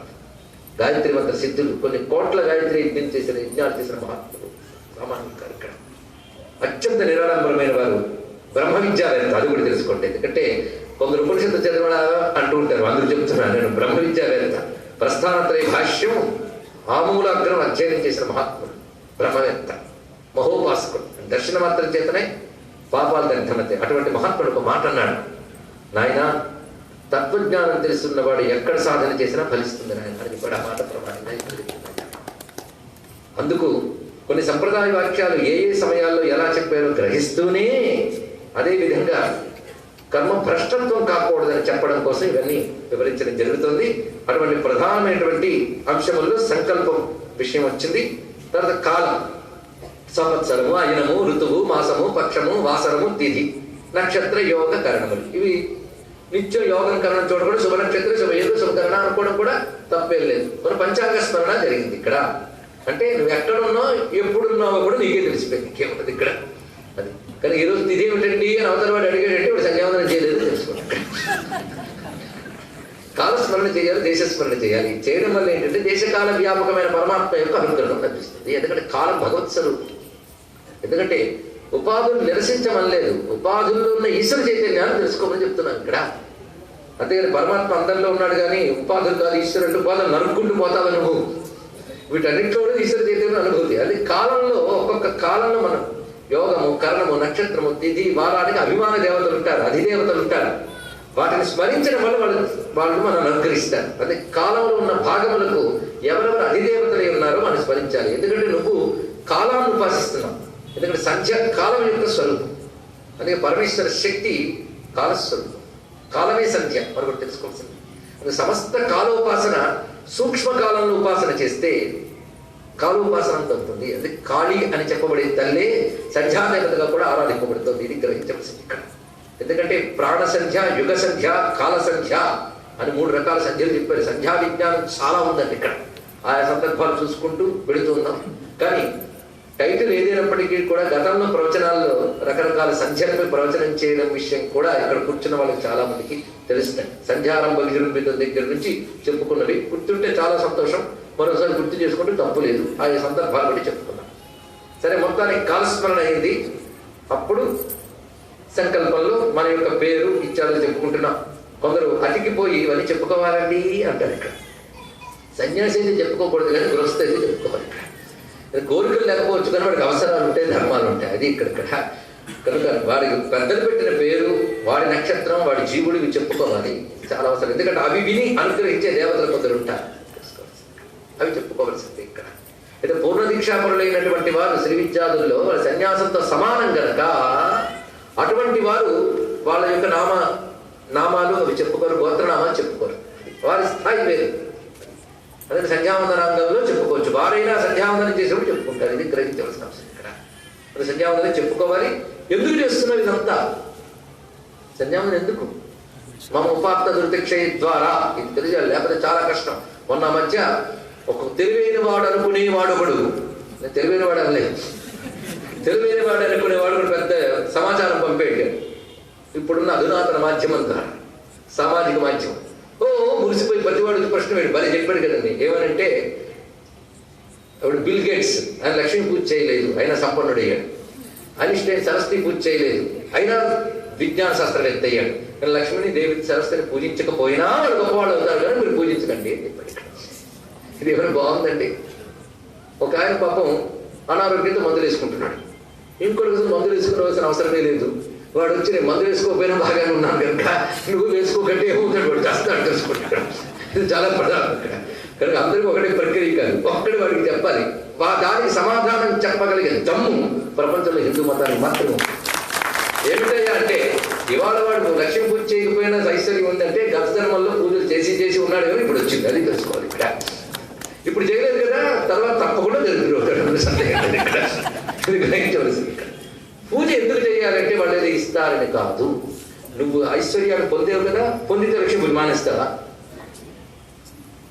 నువ్వు పొందిన ఐశ్వర్యం లక్ష్మీ దేవి అని స్పృహ పొందడం కోసం లక్ష్మి పూజ చేయాలి ఇక్కడ. కానీ ఐశ్వర్యంగా ఎవడైనా చూస్తాడు. ఐశ్వర్యాన్ని దేవతగా చూడడం కోసం లక్ష్మి పూజ చేయాలి. విజ్ఞానాన్ని సరస్వతిగా దర్శించడం కోసం పూజ చేయాలి. అప్పుడు ఏ సరస్వతి కృప వల్ల నీకు విజ్ఞానం వచ్చిందో దాన్ని సరస్వతిగా చూస్తున్నావు కనుక ఆ విజ్ఞానానికి పూర్ణతని, పరమార్థాన్ని జీవుడికి ఆ విద్య ద్వారా తరించి అనుగ్రహాన్ని దేవతిస్తుంది. హిందువు దేవత చేయాలి. అన్నిటికీ మించి హిందూ ధర్మంలో అనుష్ఠానం దేనికి అంటే ఉపాత్త దురిత క్షయర్థం. అది చాలా ప్రధానమైన. శుద్ధికే ఉపాత్త దుర్దక్షార్థం. అది ముందు వెనక కూడా గుర్తించేది మా ఉపాత్త దుర్దక్ష ద్వారా అని ప్రారంభిస్తాడు. మళ్ళీ చివరికి మా ఉపాత్త దుర్దక్షార్థం అంటాడు ఇక్కడ. తర్వాత నువ్వు కలుపుకున్నావు చతుర్వేద పరపురుషార్థం చిత్తం, ఉద్యోగ ప్రమోషన్ సిద్ధ్యర్థం, వాహన ప్రాప్త్యర్థం, ఇవన్నీ నువ్వు కలుపుకున్నావు ఇక్కడ. కానీ అసలు మాత్రం ఉపాత్త దుర్దక్షార్థం శ్రీ పరమేశ్వర ప్రీత్యర్థం. ఆ రెండే ప్రయోజనాలు. ఈ రెండు ప్రయోజనాలు అయ్యాక ఇన్నాళ్ళు సంధ్యావందనం చేశాను కనుక నాకు ఆరోగ్యం సమకూరలేదు కనుక అల్లవాడు వాడు స్వస్థత ఇస్తానన్నాడు కనుక అక్కడికి వారిపోతానని దౌర్భాగ్యం ఉండదు. వాడు ఏదో మాయామసి చేసి ఏ మందును నీళ్ళల్లో కలిపి స్వస్థత ఇచ్చారు మతం వల్ల అంటాడు. వాడు మాయా. ఏం వాళ్ళకి రోగాలు లేవా, వాళ్ళకి హాస్పిటల్ లేవా, వాళ్ళు చావట్లేదా? చెప్పండి. ఇక్కడ వంచన అంతే ఇక్కడ. కానీ నీకు తెలియని ప్రయోజనం మా హిందూ ధర్మంలో ఉంది. అదేమిటంటే హృదయంలో అనేక జన్మల నుంచి నీ లోపల ఉన్న బ్రహ్మమును తెలియకుండా అడ్డుకుంటున్న ఏ జ్ఞాన ప్రతిబంధకములు ఉన్నాయో ఆ జ్ఞాన ప్రతిబంధకములు తొలగించుకున్నటకై సత్కర్మను ఆచరించు. ఇది తెలుసుకుంటున్నాను కదా. కానీ ఎందుకు చేయాలి సంధ్యావందనం, ఎందుకు చేయాలి పూజ? జ్ఞాన ప్రతిబంధకాలు తొలగడం కోసం. జ్ఞాన ప్రతిబంధకాలకి దోషములు పాపములు అని పేరు. వేదాంత భాషలో పాపం అంటే అదే. ఇక్కడ జ్ఞాన ప్రతిబంధకమే పాపం. అందుకే ఏం చేయాలి? ఎన్నున్నాయో నీకు తెలియదు, ఎలా తొలగించుకుంటామండి? ఎన్నున్నాయో మనకు తెలియదు. ఆఖరికి మన ముఖమే మనం చూడలేము, మన లోపల ఉన్న మనం ఏం తెలుస్తాయి ఇక్కడ. అప్పుడు ఏం చేయాలి అంటే ఈ సత్కర్మ ద్వారా ఈశ్వరుని శరణం పెడితే ఆయన చూసుకుంటాడు ఇక్కడ. అందుకే ఆయనే చెప్పాడు సర్వధర్మాన్ పరిత్యజ్య మామేకం శరణం వ్రజ అహం త్వా. ఇంతమందేనా? సర్వ పాపేభ్యో మోక్షయిష్యామి. అది మా ఉపాధృతిక్షార్థం. తెలిసింది కదా. అది ఇక్కడ అందుకు చేస్తున్నానయ్యా. ప్రాతఃసంధ్యా ఉపాసిష్యే. ఎంత గొప్ప మాట చెప్పాడు. ఉపాసన చేస్తున్నాను. ఉపాసనకి భావన ప్రధానం తెలుసుకోండి. ఇక్కడ కేవల కర్మ అయితే క్రియే, భావనతో చేయాలి ఉపాసన. ఇక్కడ మంత్ర సహాయంతో భావన చేయి. ఇక్కడ మంత్రార్థం భావన చేస్తూ ఆశ్రయించు, ఉపాసించు. ఉపాసన శబ్దానికి గతంలో అనేక మార్లు అర్థం చెప్పుకున్నాం. మరి హిందూ ధర్మంలో బయటికి కనబడేవి రిచువల్స్, లోపల ఉండేది స్పిరిచువల్. కానీ బయటికి కనబడే క్రియల లోపల ఆంతర్యం బ్రహ్మజ్ఞానం. ఈ క్రియల్లో కనబడేది, ఉపాసనలో కనబడే బాహ్య క్రియ అంతా కూడాను భావనాత్మకంగా మనం గ్రహించాలి ఇక్కడ. అది ఉపాసిష్యే. ఒక్కొక్క మాట కూడా కానీ ఉపాసన చేస్తున్నాను అన్నావు కదా అనుకుని ఇప్పుడు చేయబోయేది జలాభిమంత్రణం. జలాభిమంత్రణం అంటే ఏ జలములు నువ్వు వాడబోతున్నావో ఆ జలముల్ని గాయత్రి మంత్రంతో పవిత్రం చేస్తున్నావు. చాలా చాలా మందికి తెలియదు కానీ చేయాలి. ఉపాసిష్యాలు వెంటనే అపోషిష్టానికి వెళ్ళిపోతారు. కానీ జలాన్ని గాయత్రి మంత్రంతో పవిత్రం చేసి, దీన్ని బ్రహ్మముఖ మంత్రం అంటారు. అప్పుడు దాన్ని గాయత్రి మంత్రం గురుపుస్తూ చెప్పి దాన్ని తీసుకుని అప్పుడు దాన్ని ఉద్ధరణతో తీయాలి. గాయత్రి మంత్రం చెప్పి అది తీసుకుని ఆ ప్రక్రియలో కొందరు కుడి చేతితో తీసుకుని అడవి చేతితో పట్టుకుని తత్వముద్రతో, తత్వముద్ర అంటే అనామిక అంగుష్టం కలిపితే తత్వముద్ర, ఈ రెండింటితో ఉద్ధరణలో నీటిని తీసుకుంటే జల్లుకుంటూ ఉండాలి. కొన్ని చోట్ల దర్భతో జల్లుకోవడం కూడా కనబడుతుంది. చేసుకుంటే తప్పేం లేదు దర్భతో. కానీ దర్భ దొరకలేదని మార్జనం మానేయకుండా అది చెప్తున్నారు. ఇక్కడ ఏది చెప్పినా అది వదిలేయడానికి చూస్తూ ఉంటారని భయంతో ఇవన్నీ ప్రత్యామ్నాయాలు చెప్పడం జరుగుతుంది. కనుక దానితో జల్లుకోవాలి. జల్లుకుంటున్న మాత్రం చూడండి. ఒక్కటి పెద్దలందరికీ విన్నపం ఇక్కడ ఏంటంటే అర్థస్ఫురణ కోసం ఇక్కడ చెప్తున్నాను. నేను స్వరంతో సహా చెప్పాలి అంటే నేను ఈ వేషంలో ఉండకూడదు. అసలు వేషం మార్చాలి. కానీ అర్థం కోసమే చెప్తున్నాం. ఎవరికి చెప్తున్నానో నాకు తెలుసు కనుక దానికి తగ్గట్టే కూర్చున్నాను. పైగా డిమాన్స్ట్రేషన్ కాదు, ఇది చేస్తూ చూపించడం కాదు. కనుకనే చెప్పే వేదమంత్రము నేను స్వరం చెప్పట్లేదు, అక్షర ఉచ్చారణ స్పష్టంగా విభాగంతో చెప్తా. విభాగంతో చెప్పినప్పుడు స్వరం చెప్పక్కర్లేదు అని సాయణాచార్యుల వారి భాష్యంలో చెప్పారు. దాన్ని ప్రమాణంగా తీసుకుని ఇప్పుడు చెప్తున్నాం. అంతేగాని మహాపండితులు ఉంటారు కనుక అది చెప్పాడు కానీ స్వరం చెప్పలేదని తర్వాత సనుక్కుంటూ విసుక్కుంటూ కోపగించుకుంటూ వెళ్లకుండా ఉండడం కోసం నేను విన్నపం చేసుకున్నాను. ఈ విన్నపం రోజు చేయాల్సిన అవసరం లేదు కదా. ఓ రోజుకో కొత్త వారు వచ్చి మళ్ళీ కొత్త నిందలు చేయకుండా కానీ ఈ రోజే చేసేస్తున్నాం. ఆపో హిష్ట మయో భువ. నేను పద విభాగం జాగ్రత్తగా చేస్తున్నాను. స్వరాలు అనేది మీరు నేర్చుకున్నారు, లేకపోతే పెద్ద దగ్గర నేర్చుకోండి. ముందే చెప్తాను, డెమాన్స్ట్రేషన్ కాదు. ఎలా చెయ్యాలో బోధించే క్లాస్ కాదు, దాని వర్క్షాప్ వేరే పెట్టాలి. అందుకు పెళ్లి సంబంధాలు చూడటంతో సంఘాలు పరిమితం కాకుండా ఇలాంటి అధ్యయన అనుష్ఠాన ఆచార వ్యవహారాల కోసం వర్క్షాపులు పెట్టగలిగితే బ్రాహ్మణ్యం బాగుంటుంది. బ్రాహ్మణ్యం వల్ల అన్ని వర్ణాలు బాగుంటాయి. అన్ని వర్ణాలకి లోకక్షేమం కోరుకునేవాడు బ్రాహ్మణుడు. అది చేయగలిగితే వాళ్ళ చేతికి నేర్పించాలి. ఆ ప్రక్రియ వేరు, వాళ్ళ పాఠం వేరు. భావం చెప్పడం వరకే ప్రవచన పరమార్థం కనుక. అదైతే దానికి ఎంట్రీ పాసులు, టెస్టులు, యూనిఫార్ములు ఇవన్నీ ఉంటాయి. మీకు నాకు కూడా నియమాలు లేవు కనుక భావం తెలుసుకోవడం వరకే ఇక్కడ. ఇందులో ఈ మంత్రం మొత్తం కూడా ముందు ఏ భావం చెప్తుంది, ప్రయోజనం అంటే చెప్పుకుని అందులో ఒక్కొక్కరి భావం వెళ్ళాలి కదా. ఇందులో జలదేవతని స్తుతిస్తున్నారు, జలములను స్తుతిస్తున్నారు. జలమును స్తుతించడం మనకి మార్జన మంత్రాల్లో ఎక్కువ కనబడుతుంది. అంటే మార్జన జలంతోనే చేస్తారుగా. నీరంటే ఏమనుకున్నావు, నీటికి దైవత్వం ఎంత ఉందో గ్రహించారు మన పెద్దవాళ్ళు, అది కూడా గ్రహించారు మీరు కూడా. అందుకే యోపామాయతనం వేద ఆయతనవాన్ భవతి. అక్కడ అనేక భూతములు మారుతాయి కానీ అపాం ఆయతనం జలములకు ఆధారమైనది అని చెప్పాడు. అది అత్యద్భుత మంత్రపుష్పం చెప్పినా వీళ్ళు బ్రహ్మతత్వాన్ని తగులుతుంది. అది ఏం చేస్తాం ఇక్కడ.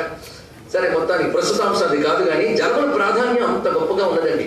అంతేకాదు, రేపు శ్రావణ మాసం వచ్చినా మరియు పూజ వచ్చినా మీరు కలశంలో జలం వేస్తారు. వరుణుడితోనే జలం కలశం నింపుతాం, దాంట్లో దేవతను ఆవాహన చేస్తాం. దైవశక్తిని అలా అందుకునే శక్తి జలానికి ఉంది కదా, తెలుసుకోవాల్సింది. అదే జలశబ్దాన్ని నిర్వచనం చెప్తూ అద్భుతమైన భాష్యం చెప్పారు పెద్దలు. జన్మ లయం ఈ రెండు దేని వల్ల జరుగుతున్నది జలం అని చెప్పారు ఇక్కడ. జలం ఎంత గొప్ప విషయం చెప్పారు చూడండి ఇక్కడ. అంతే కదా, జగత్తంతా కూడా మనం చూస్తున్న స్థూల రూపం గ్రహించక ముందు దాని అసలు రూపం ద్రవ్య రూపమే. ఏదైనా సాలిడ్ ఫార్మ్ ముందు లిక్విడ్ ఫార్మే. అంతేకాదు, భూమి ఎందున్నది ఎక్కువ జలతత్వమే, శరీరం అందున్నది ఎక్కువ జలతత్వమే. జలాన్ని ఆధారం చేసుకుని మిగిలినవన్నీ ఉన్నాయి కనుక జలం అంత ప్రధానం. పైగా జలం పోషకం. నీరు గాలి లేకపోయినా బ్రతకచ్చు, కానీ బ్రతకడంటే బ్రతకే ఉండదు, వెళ్ళిపోతాడు, బాధ లేదు. కానీ నీరు అంత అవసరమైన, నీరు లేకపోతే ఎప్పుడు ఉండలేదు కదా. జీవనం, నీటికి జీవనం అని పేరు తెలుసుకోండి. జీవనంబు తనకు జీవనమయ్యుంట అంటాడు గజేంద్ర మోక్షంలో పోతం గారు. ఆ చమత్కారాల ద్వారా మనకి ఇన్ని పదాలు ఉన్నాయని తెలియాలి ఇక్కడ. జీవనము తనకు జీవనము కనుక, అంటే జలమే తనకు ఆధారము కనుక మొసలు ఎక్కడ ఉంది అని గజేంద్ర మోక్షంలో చెప్తున్నాడు ఇక్కడ. జలానికి జీవనం అని పేరు ఇక్కడ. జీవం జీవనం అని జలానికి అంత ప్రధానం. ఆ జలముని ఇప్పుడు నువ్వు మంత్రితం చేస్తున్నావు. మంత్రశక్తిని తొందరగా గ్రహించగలిగే శక్తి నీటికి ఉన్నది. అందుకే మంత్రంతో అభిమంత్రించి కొడితే శాపమో వరమో అవుతుంది. మంత్రంతో ప్రోక్షణ చేస్తే పదార్థ శుద్ధమవుతున్నది. జలానికి అంత శక్తి ఉన్నది. మంత్రగ్రహణ శక్తి జలానికి, దర్భలకి, భస్మానికి మూడింటికి ఉంటుంది. గ్రహించాలి, తీవ్రంగా ఉంటుంది. మిగిలిన వాటికి ఉంటుందా అంటే కొన్ని ప్రాసెస్ ఎక్కువ ఉంటుంది ఇక్కడ. వీటికి తొందరగా ఉంటుంది కనుక జలమును స్థుతించడం, ఎవరిని స్థుతించడం అది ఎవరు తెలుస్తుంది ఇక్కడ. అగ్నితత్వం అంతా ఈశ్వరుడైతే జలతత్వం అంతా అమ్మ. ఏ గాయత్రి మాత్రం మీరు ఉపాసన చేస్తున్నారో కాలస్వరూపుడుగా ఆ తల్లి జలస్వరూపుడిగా, సోమతత్వం అంతా అమ్మవారు కదా, జలతత్వం అంతా అమ్మవారి. కానీ సృష్టిలో చల్లదనము అనేది జల లక్షణం, వేడిం అనేది అగ్ని లక్షణం. అందుకు చల్లదనం అమ్మ, వేడి అయ్యా. వేడి చలువ కలిస్తేనే ప్రపంచం, శివుడు శక్తి కలిస్తేనే విశ్వం అని చెప్తున్నారు. ఎంత అందమైన విషయం ఇక్కడ. అగ్నిశోమాత్మక జగత్తదే సత్వం. కానీ జలమును ఆరాధించినట్టు ఎవరిని అమ్మవారు. కానీ ఇక్కడ చెప్పే మంత్రాలు అమ్మనే భావిద్దాం. ఓ జలములారా, ఆపహ, ఓ జలములారా మీరు ఎటువంటి వారు అంటే మయోభువ. మయ అంటే సుఖం. మీరు భువ అంటే కలిగించేవారు, మీరు సుఖాన్ని కలిగించేవారు. స్థ హి, అదే మనకి ష్ఠ అనే శబ్దం వచ్చింది. ష్ఠ హి, స్థ అంటే ఉండుట, హి అంటే కదా అని అర్థం. మీరు సుఖాన్ని కలిగించేవారు కదా.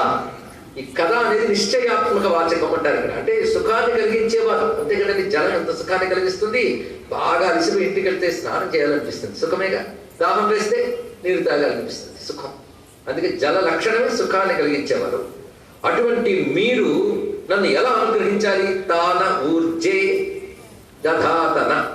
తాన ఊర్జే, ఊర్జే అంటే అన్నము కోసమై, నహ మాకు, తాహ మీరు, నిలువుడు అంటే జలమును బహువచనంలో చూపిస్తున్నాడు. జలములారా మాకు అన్నము కోసమై మీరు ఉండండి.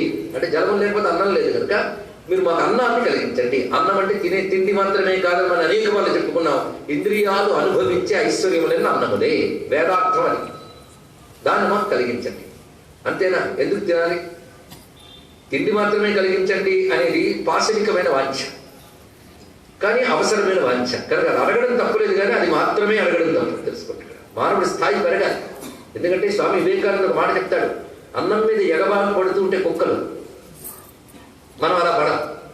అంటే మనం కొంచెం స్థాయి పెరిగాం, కానీ ఇంకా లౌకిక ఐశ్వర్యాలు అడుగుతుంటే కుక్కల కంటే బెటరే, కానీ బెటర్ కాదు ఇంకా.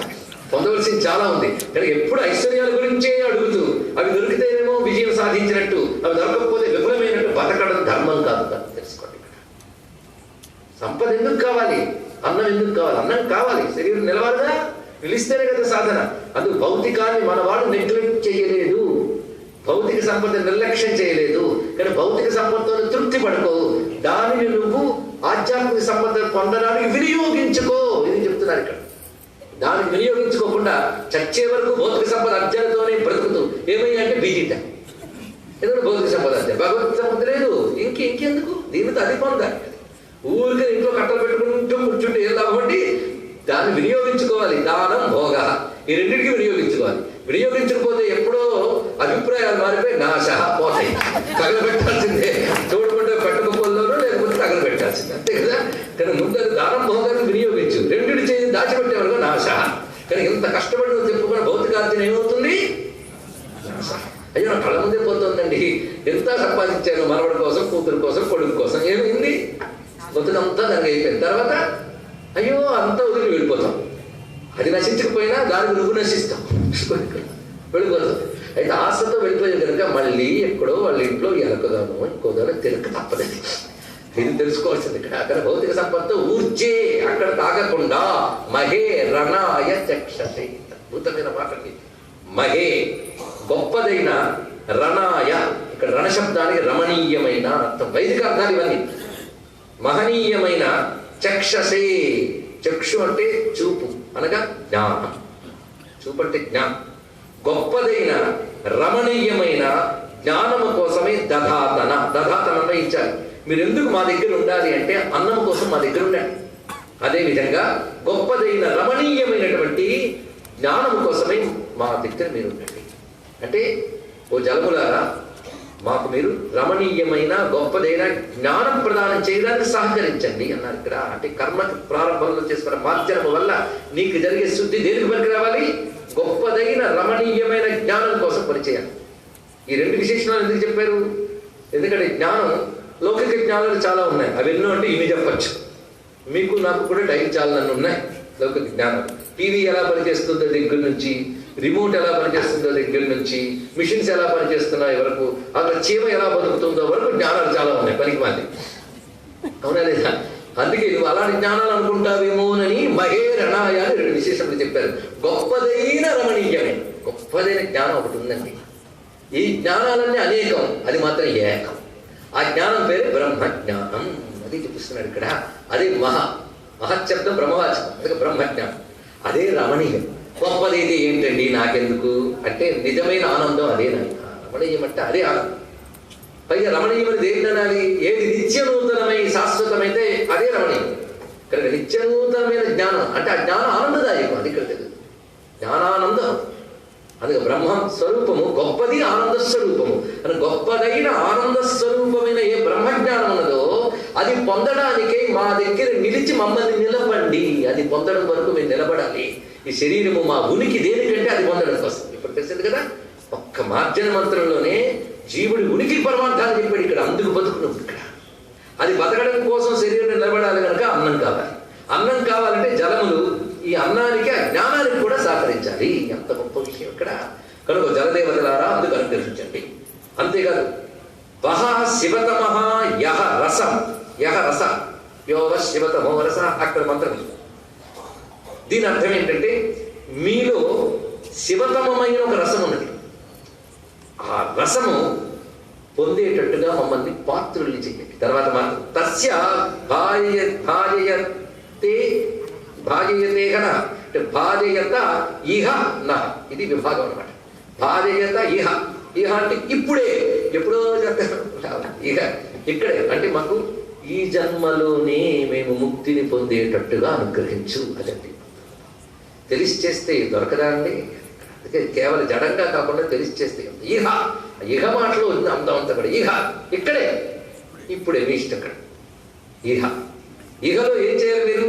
మీలో ఏ శివతమమైన రసము ఉన్నదో దానిని ఇహ, ఇహ శబ్దానికి ఇప్పుడే ఒకటి. ఇహ అంటే ఇప్పుడు నేను చేస్తున్న ఈ కర్మ ద్వారా, ఇప్పుడు అంటే ఇప్పుడు సంధ్యావంతమైన కర్మలో మాకు ఆ రసము పొందేటట్లుగా చెయ్యండి. భాజనం అంటే పాత్ర. మీలో ఉన్న శివతమమే ఒక రసం ఉంది. రసం అంటే ఎసెన్స్, సారం. జలమే రసం అంటాం, కానీ జలములో ఒక రసం ఉంది. రసోహమప్సు కౌంతేయ ప్రభాస్మి శశి సూర్యయో. ఆ జలములో ఒక రసం ఉంది కదా, రసం అంటే సార వస్తువు. ఏమిటది ఆ రసము? శివతమ.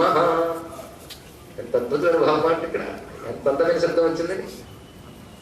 శివతమ శివం బభూవతే ధను. శివతమ. తమ అనేది సూపర్లేటివ్ డిగ్రీ. శుభంలో అత్యంత ఉత్కృష్టమైనది, దాని మించిన శుభం లేదు. అలాంటి శుభస్వరూపం ఒకటి మీలో సారముగా ఉన్నది. అంటే కనబడే జలంలో సారం ఎవరు? శివతమం. శివతమం ఏది? బ్రహ్మతన్మంగళం పరం.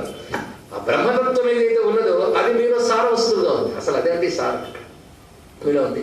అది పొందేటట్టుగా మమ్మల్ని చెయ్యండి అన్నారు ఇక్కడ. ఆ బ్రహ్మతత్వాన్ని పొందేటట్టుగా మమ్మల్ని చెయ్యండి, ఇది ప్రార్థిస్తున్నాడు. కనబడే ప్రతి ప్రకృతిని బ్రహ్మజ్ఞానం కోసం ప్రార్థించాలి, ఎందుకంటే దానిలో ఉన్నది బ్రహ్మమే. తయారు చేయండి. భాజనం అంటే పాత్ర అన్నాం, పాత్రగా చేయండి. అర్థం ఏంటంటే ఆ శివతమమైన భగవద్ అనుగ్రహమే శివతమం కనుక ఆ అనుగ్రహానికి నేను పాత్ర కావాలి. అనుగ్రహం అనే జలం పోయడానికి నేను పాత్రగా తయారు. మాట భాజనం అనే మాటకు అంత అందం ఉంది ఇక్కడ. దీన్ని బట్టి వేదానికి మించిన కవిత్వం లేదు, వేదానికి మించిన జ్ఞానం లేదు, తెలుసుకోండి. అదే వేదానికి మాత్రమే కవి కావ్యం అని పేరుంది. తర్వాత మిగిలిన వాడికి పెట్టుకున్నారు తర్వాత. కేవలం కర్మకాండ నిరసించి అర్థ వివేచన చేయకుండా పక్కన తోసారు కొందరు కేవలం కర్మకాండని అర్థస్ఫురణ లేకుండా అధ్యయనం చేశారు. రెండింటి వల్ల ప్రమాదాలు ఏర్పడి ఇక్కడ ఇది గ్రహించవలసినటువంటి విశేషమైన అంశం ఉంది. అందుకే ఎలా మమ్మల్ని మీరు అనుగ్రహించాలంటే ఇది జగన్మాత అని చెప్పాం కదా. జలం ఇప్పుడు జగన్మాత. ఇప్పుడు గుర్తుపెట్టుకోండి, జలము జగన్మాత, ఇది ప్రధాన అంశం. అందుకే తర్పణాదులు జలంతోనే చేస్తున్నారుగా, జలం ఒక్క ప్రధానం. ఉషతీర మాతర. మమ్మల్ని ఎలా నువ్వు కాపాడాలి అంటే ఉషతీహి మాతర. ఉషతీహి అంటే పాలిచ్చి పెంచేటటువంటి మాతర, తల్లుల ఇవ వలే. పాలిచ్చి పెంచే తల్లుల్లా మమ్మల్ని మీరు అనుగ్రహించండి. మాట ఎంత గొప్పగా చెప్పాడు ఇక్కడ. పాలిచ్చి పెంచే తల్లి అంటే అర్థం ఏంటంటే పోషిస్తుంది. ఇక్కడ పోషిస్తుంది తల్లి. ఆ తల్లి యొక్క స్తన్యం వల్లనే శిశువు ఉద్ధరింపబడుతున్నాడు. అందుకే పెద్దలు చెప్తున్నారు ఇప్పుడు కూడా, భౌతికమైన పదార్థాల కంటే తల్లిపాలు పిల్లవాడికి శ్రేష్టం. ఇక్కడ తల్లిపాల వల్లే పోషణ కనుకనే ఓ జలస్వరూపమైన దేవత, ఓ జగన్మాత, నన్ను నువ్వు తల్లిలా కాపాడు. ఏ తల్లిలాగా? పాలించి పెంచే తల్లిలాగా. ఇందులో ఉన్నటువంటి విషయం నీ వల్ల పోషింపబడుతున్నామనే స్పృహ ఇందులో బాగా ఉంటుంది. ఇంకొక అర్థం, పాలించి పెంచే తల్లి అన్నప్పుడు అర్థం ఏంటంటే పిల్లాడు తనంత తాను ఏమీ చేసుకోలేని దశ. అది తెలుసుకుంటా. తల్లి పాలించే దశ ఎలాంటిదంటే పిల్లాడు తనంత తాను లేచి నడవలేడు, తన పని తాను చేసుకోలేడు, తనకు బాధ కలిగిందని కూడా చెప్పుకోలేడు. అలా తనంత తాను ఏమీ చేయలేని అసహాయ స్థితిలో అన్నీ తానే పోషిస్తుంది ఆ తల్లి. అలాగే తల్లి నాకు ఏమీ తెలియదమ్మా, నువ్వే నన్ను అన్ని విధాలా ఆదుకుని కాపాడు అనే అంత అద్భుతమైన భావం ఉంది. కొందరు అంటారు వేదములు ఎందుకు భక్తి లేదు, తర్వాత కాలంలో భక్తి ఉన్నది. నీ చదవడం చేత కాదని చెప్పడం బట్టి వేదంలో భక్తి ఉన్నది, కానీ కేవలం జడాభ్యాసం వల్ల క్రమంగా అహంకారం పెరిగి అందులో భక్తి లేదు, భక్తి అక్కర్లేదని వాళ్ళు కూడా ఉన్నారు. ఎంత దురదృష్టకరమైన అంశం ఇవన్నీ కూడా. ఎంత అందమైన భావం. ఉషతీరు మాతర అనే మాటలు ఎంత ఆర్ద్రత ఉన్నదో చూడండి. అసలు జలమే ఆర్ద్రత. మనకి చెప్పడానికి ఏముంది ఇక్కడ? యస్య క్షయాయ జన్మధ. ఎంత గొప్పగా ఉన్నది. అసలు మీకు ప్రీతికరమైన విషయం ఏంటో తెలుసా? జలములతో చెప్తున్నాడు. ఓ జలములారా జన్మథ. జన్మథ అంటే మీరు దేని పట్ల ప్రీతి కలిగి ఉన్నారో, దేని పట్ల క్షయాయ. గొప్ప మాట అన్నట్టు, చాలా అద్భుతమైంది. అంటే సమస్తము లేనటువంటి యస్య, సమస్తము లేనటువంటి ఏ ఏ పాపములను మీరు క్షయింపజేయడంలో ప్రీతి కలిగి ఉన్నారు. అంటే జలములకు ఎంత శక్తి ఉన్నదో చూడండి. ఇక్కడ విశేషమైన అంశం ఇక్కడ. దీని భావం జన్మథ ప్రీతి చేయుట, యస్య ఏ పాపము యొక్క, క్షయాయ నాశము కొరకు. జలాలకి ఉత్సాహం ఏంటంటే మన పాపాలను తొలగించడం. భగవంతుడికి ఉత్సాహం మన పాపాలను తొలగించడం. అవి రెడీగా ఉన్నాడు వాడు, నువ్వు పట్టుకోలేదు. అది ఇక్కడ సూర్యుడికి ఉత్సాహం చీకటి తొలగించడం, దేవతకు ఉత్సాహం పాపం తొలగించడం. తెలుసుకోండి. ఇక్కడ ఆ చెప్పడంలోనే సూర్యుడు వచ్చేటట్టు చీకటి ఉండదు, దేవత స్ఫురిస్తే పాపం ఉంటుంది. అది మీరు ఆ ఉత్సాహం ఉన్నటువంటి వారు అంటల్లో నాకేమైనా దురితాలు ఉన్నాయనుకో అవి తొలగించగలరు నేను. అయితే మనం చెప్తే చేస్తే ఒకలా ఉంటుంది, వాళ్ళు ఉత్సాహంతో చేస్తే ఇంకా బాగుంటుంది. కనుక నాకు పాపాలు తొలగించడం నాకు అవసరం, తొలగించడం మీకు సరదా. కాబట్టి మీరు మీ సరదా కోసం నా పాపాలు తొలగించండి. ఎంత బాగా చెప్పండి. ఇక్కడ అచ్చగా శంకర భగవత్పాదులు వారు శివుడితో నీ సరదా కోసం వచ్చి వేటాడుకుని దగ్గర బోల్డ్ జంతువులు అన్నారు. సరదా ఆయనకి నేను చెప్పాడు, ఈయనకి జంతువులు బాధపడలేక అని పిలిచాడు. తెలుసుకోండి. అది పాపాల బెడద మనం తట్టుకోలేక జలదేవతను పిలుస్తూ మీకే ఎంటర్టైన్మెంట్, నా పాపాలు కడుక్కోండి అని చెప్పాను. గొప్పగా అందరినీ భావం అత్యద్భుత భావం ఎస్ఎస్సి చేయాలన్నదా. అంతేకాదు, అలా చేయడానికి మిమ్మల్ని నేను శరణు వేడుతున్నాను. గమామా, గమామా అంటే శరణు తెచ్చాం, ఆశ్రయించాం. దేనికోసం? దానికోసం. ఎలా శరణు వేడారు? వా మిమ్మలను తస్మా అరంగ మామవ, అది కదా. తస్మా అంటే తస్మైన శబ్దం, అంటే ఆ పాపక్షయం కోసమై, మళ్ళీ అది పాపక్షయం కోసమే మిమ్మల్ని అరం అంటే మిక్కిలిగా, గమామ శరణు వేయడం అంటే ప్రయోజనం ఏంటి? పాపక్షయం జరగాలి. ఆ పాపక్షయానికి మిమ్మల్ని శరణ పెడుతున్నాం. శరణ పెడితే మీరేం చేస్తారు? బ్రతుకు కావలసిన అన్నాన్ని ఇస్తారు, జీవన పరమార్థమైన జ్ఞానాన్ని ఇస్తారు. అది ఇక్కడ ప్రధానంగా రెండు ఇవ్వడానికే నేను మిమ్మల్ని ఉపాసిస్తున్నాను అని ప్రార్థించారు. ఇప్పటి వరకు చేసినది ఏమిటిది? ప్రథమ మార్జనం అంటారు ఇక్కడ. ప్రథమ మార్జనం అంటే తర్వాత మళ్ళీ మార్జనం ఉంది. ఈ ప్రథమ మార్జనం తర్వాత చేసేది మంత్రాచమనం. ఈ మంత్రాచమనం అనేది పూర్వ సంధ్యలో ఒకటి, అంటే ప్రాతః సంధ్యలోను ఒకటి, మధ్యాహ్న సంధ్య మళ్ళీ మారిపోతుంది, సాయంకాల సంధ్యకి మారిపోతుంది. భావం గ్రహించడం వరకు అందరూ తెలుసుకోవచ్చు. మంత్రోచ్చారణ ఉపనయన సంస్కారం చేసే వాళ్ళు తెలుసుకుని అన్వయించుకుని చేసుకోవచ్చు. ఇక్కడ ఈ భావంతో అనుసంధానింపబడి ప్రతివారు ఆ నారాయణ బ్రహ్మని ఆరాధించుకుంటే అయిపోతుంది. సూర్యశ్చ మా మన్యుశ్చ మన్యపతైశ్చ మొదలవుతుంది ఇక్కడ. ఇక్కడ మా అనే శబ్దానికి నన్ను అని అర్థం. ఇక్కడ నన్ను రక్షంతా, రక్షింతురుగాక, బహువచనం చెప్పాడు. రక్షించాలి. ఎవరు? ఇక్కడ ప్రధానంగా ముగ్గురిని చూపించాడు. సూర్యశ్చ మన్యుశ్చ మన్యుపదేశ్చ, ముగ్గురు. వాళ్ళు ముగ్గురు అంటే మూడు భాగం. సూర్యుడు, మన్యువు, మన్యుపతులు అంటే మూడుగురు బహువచనం.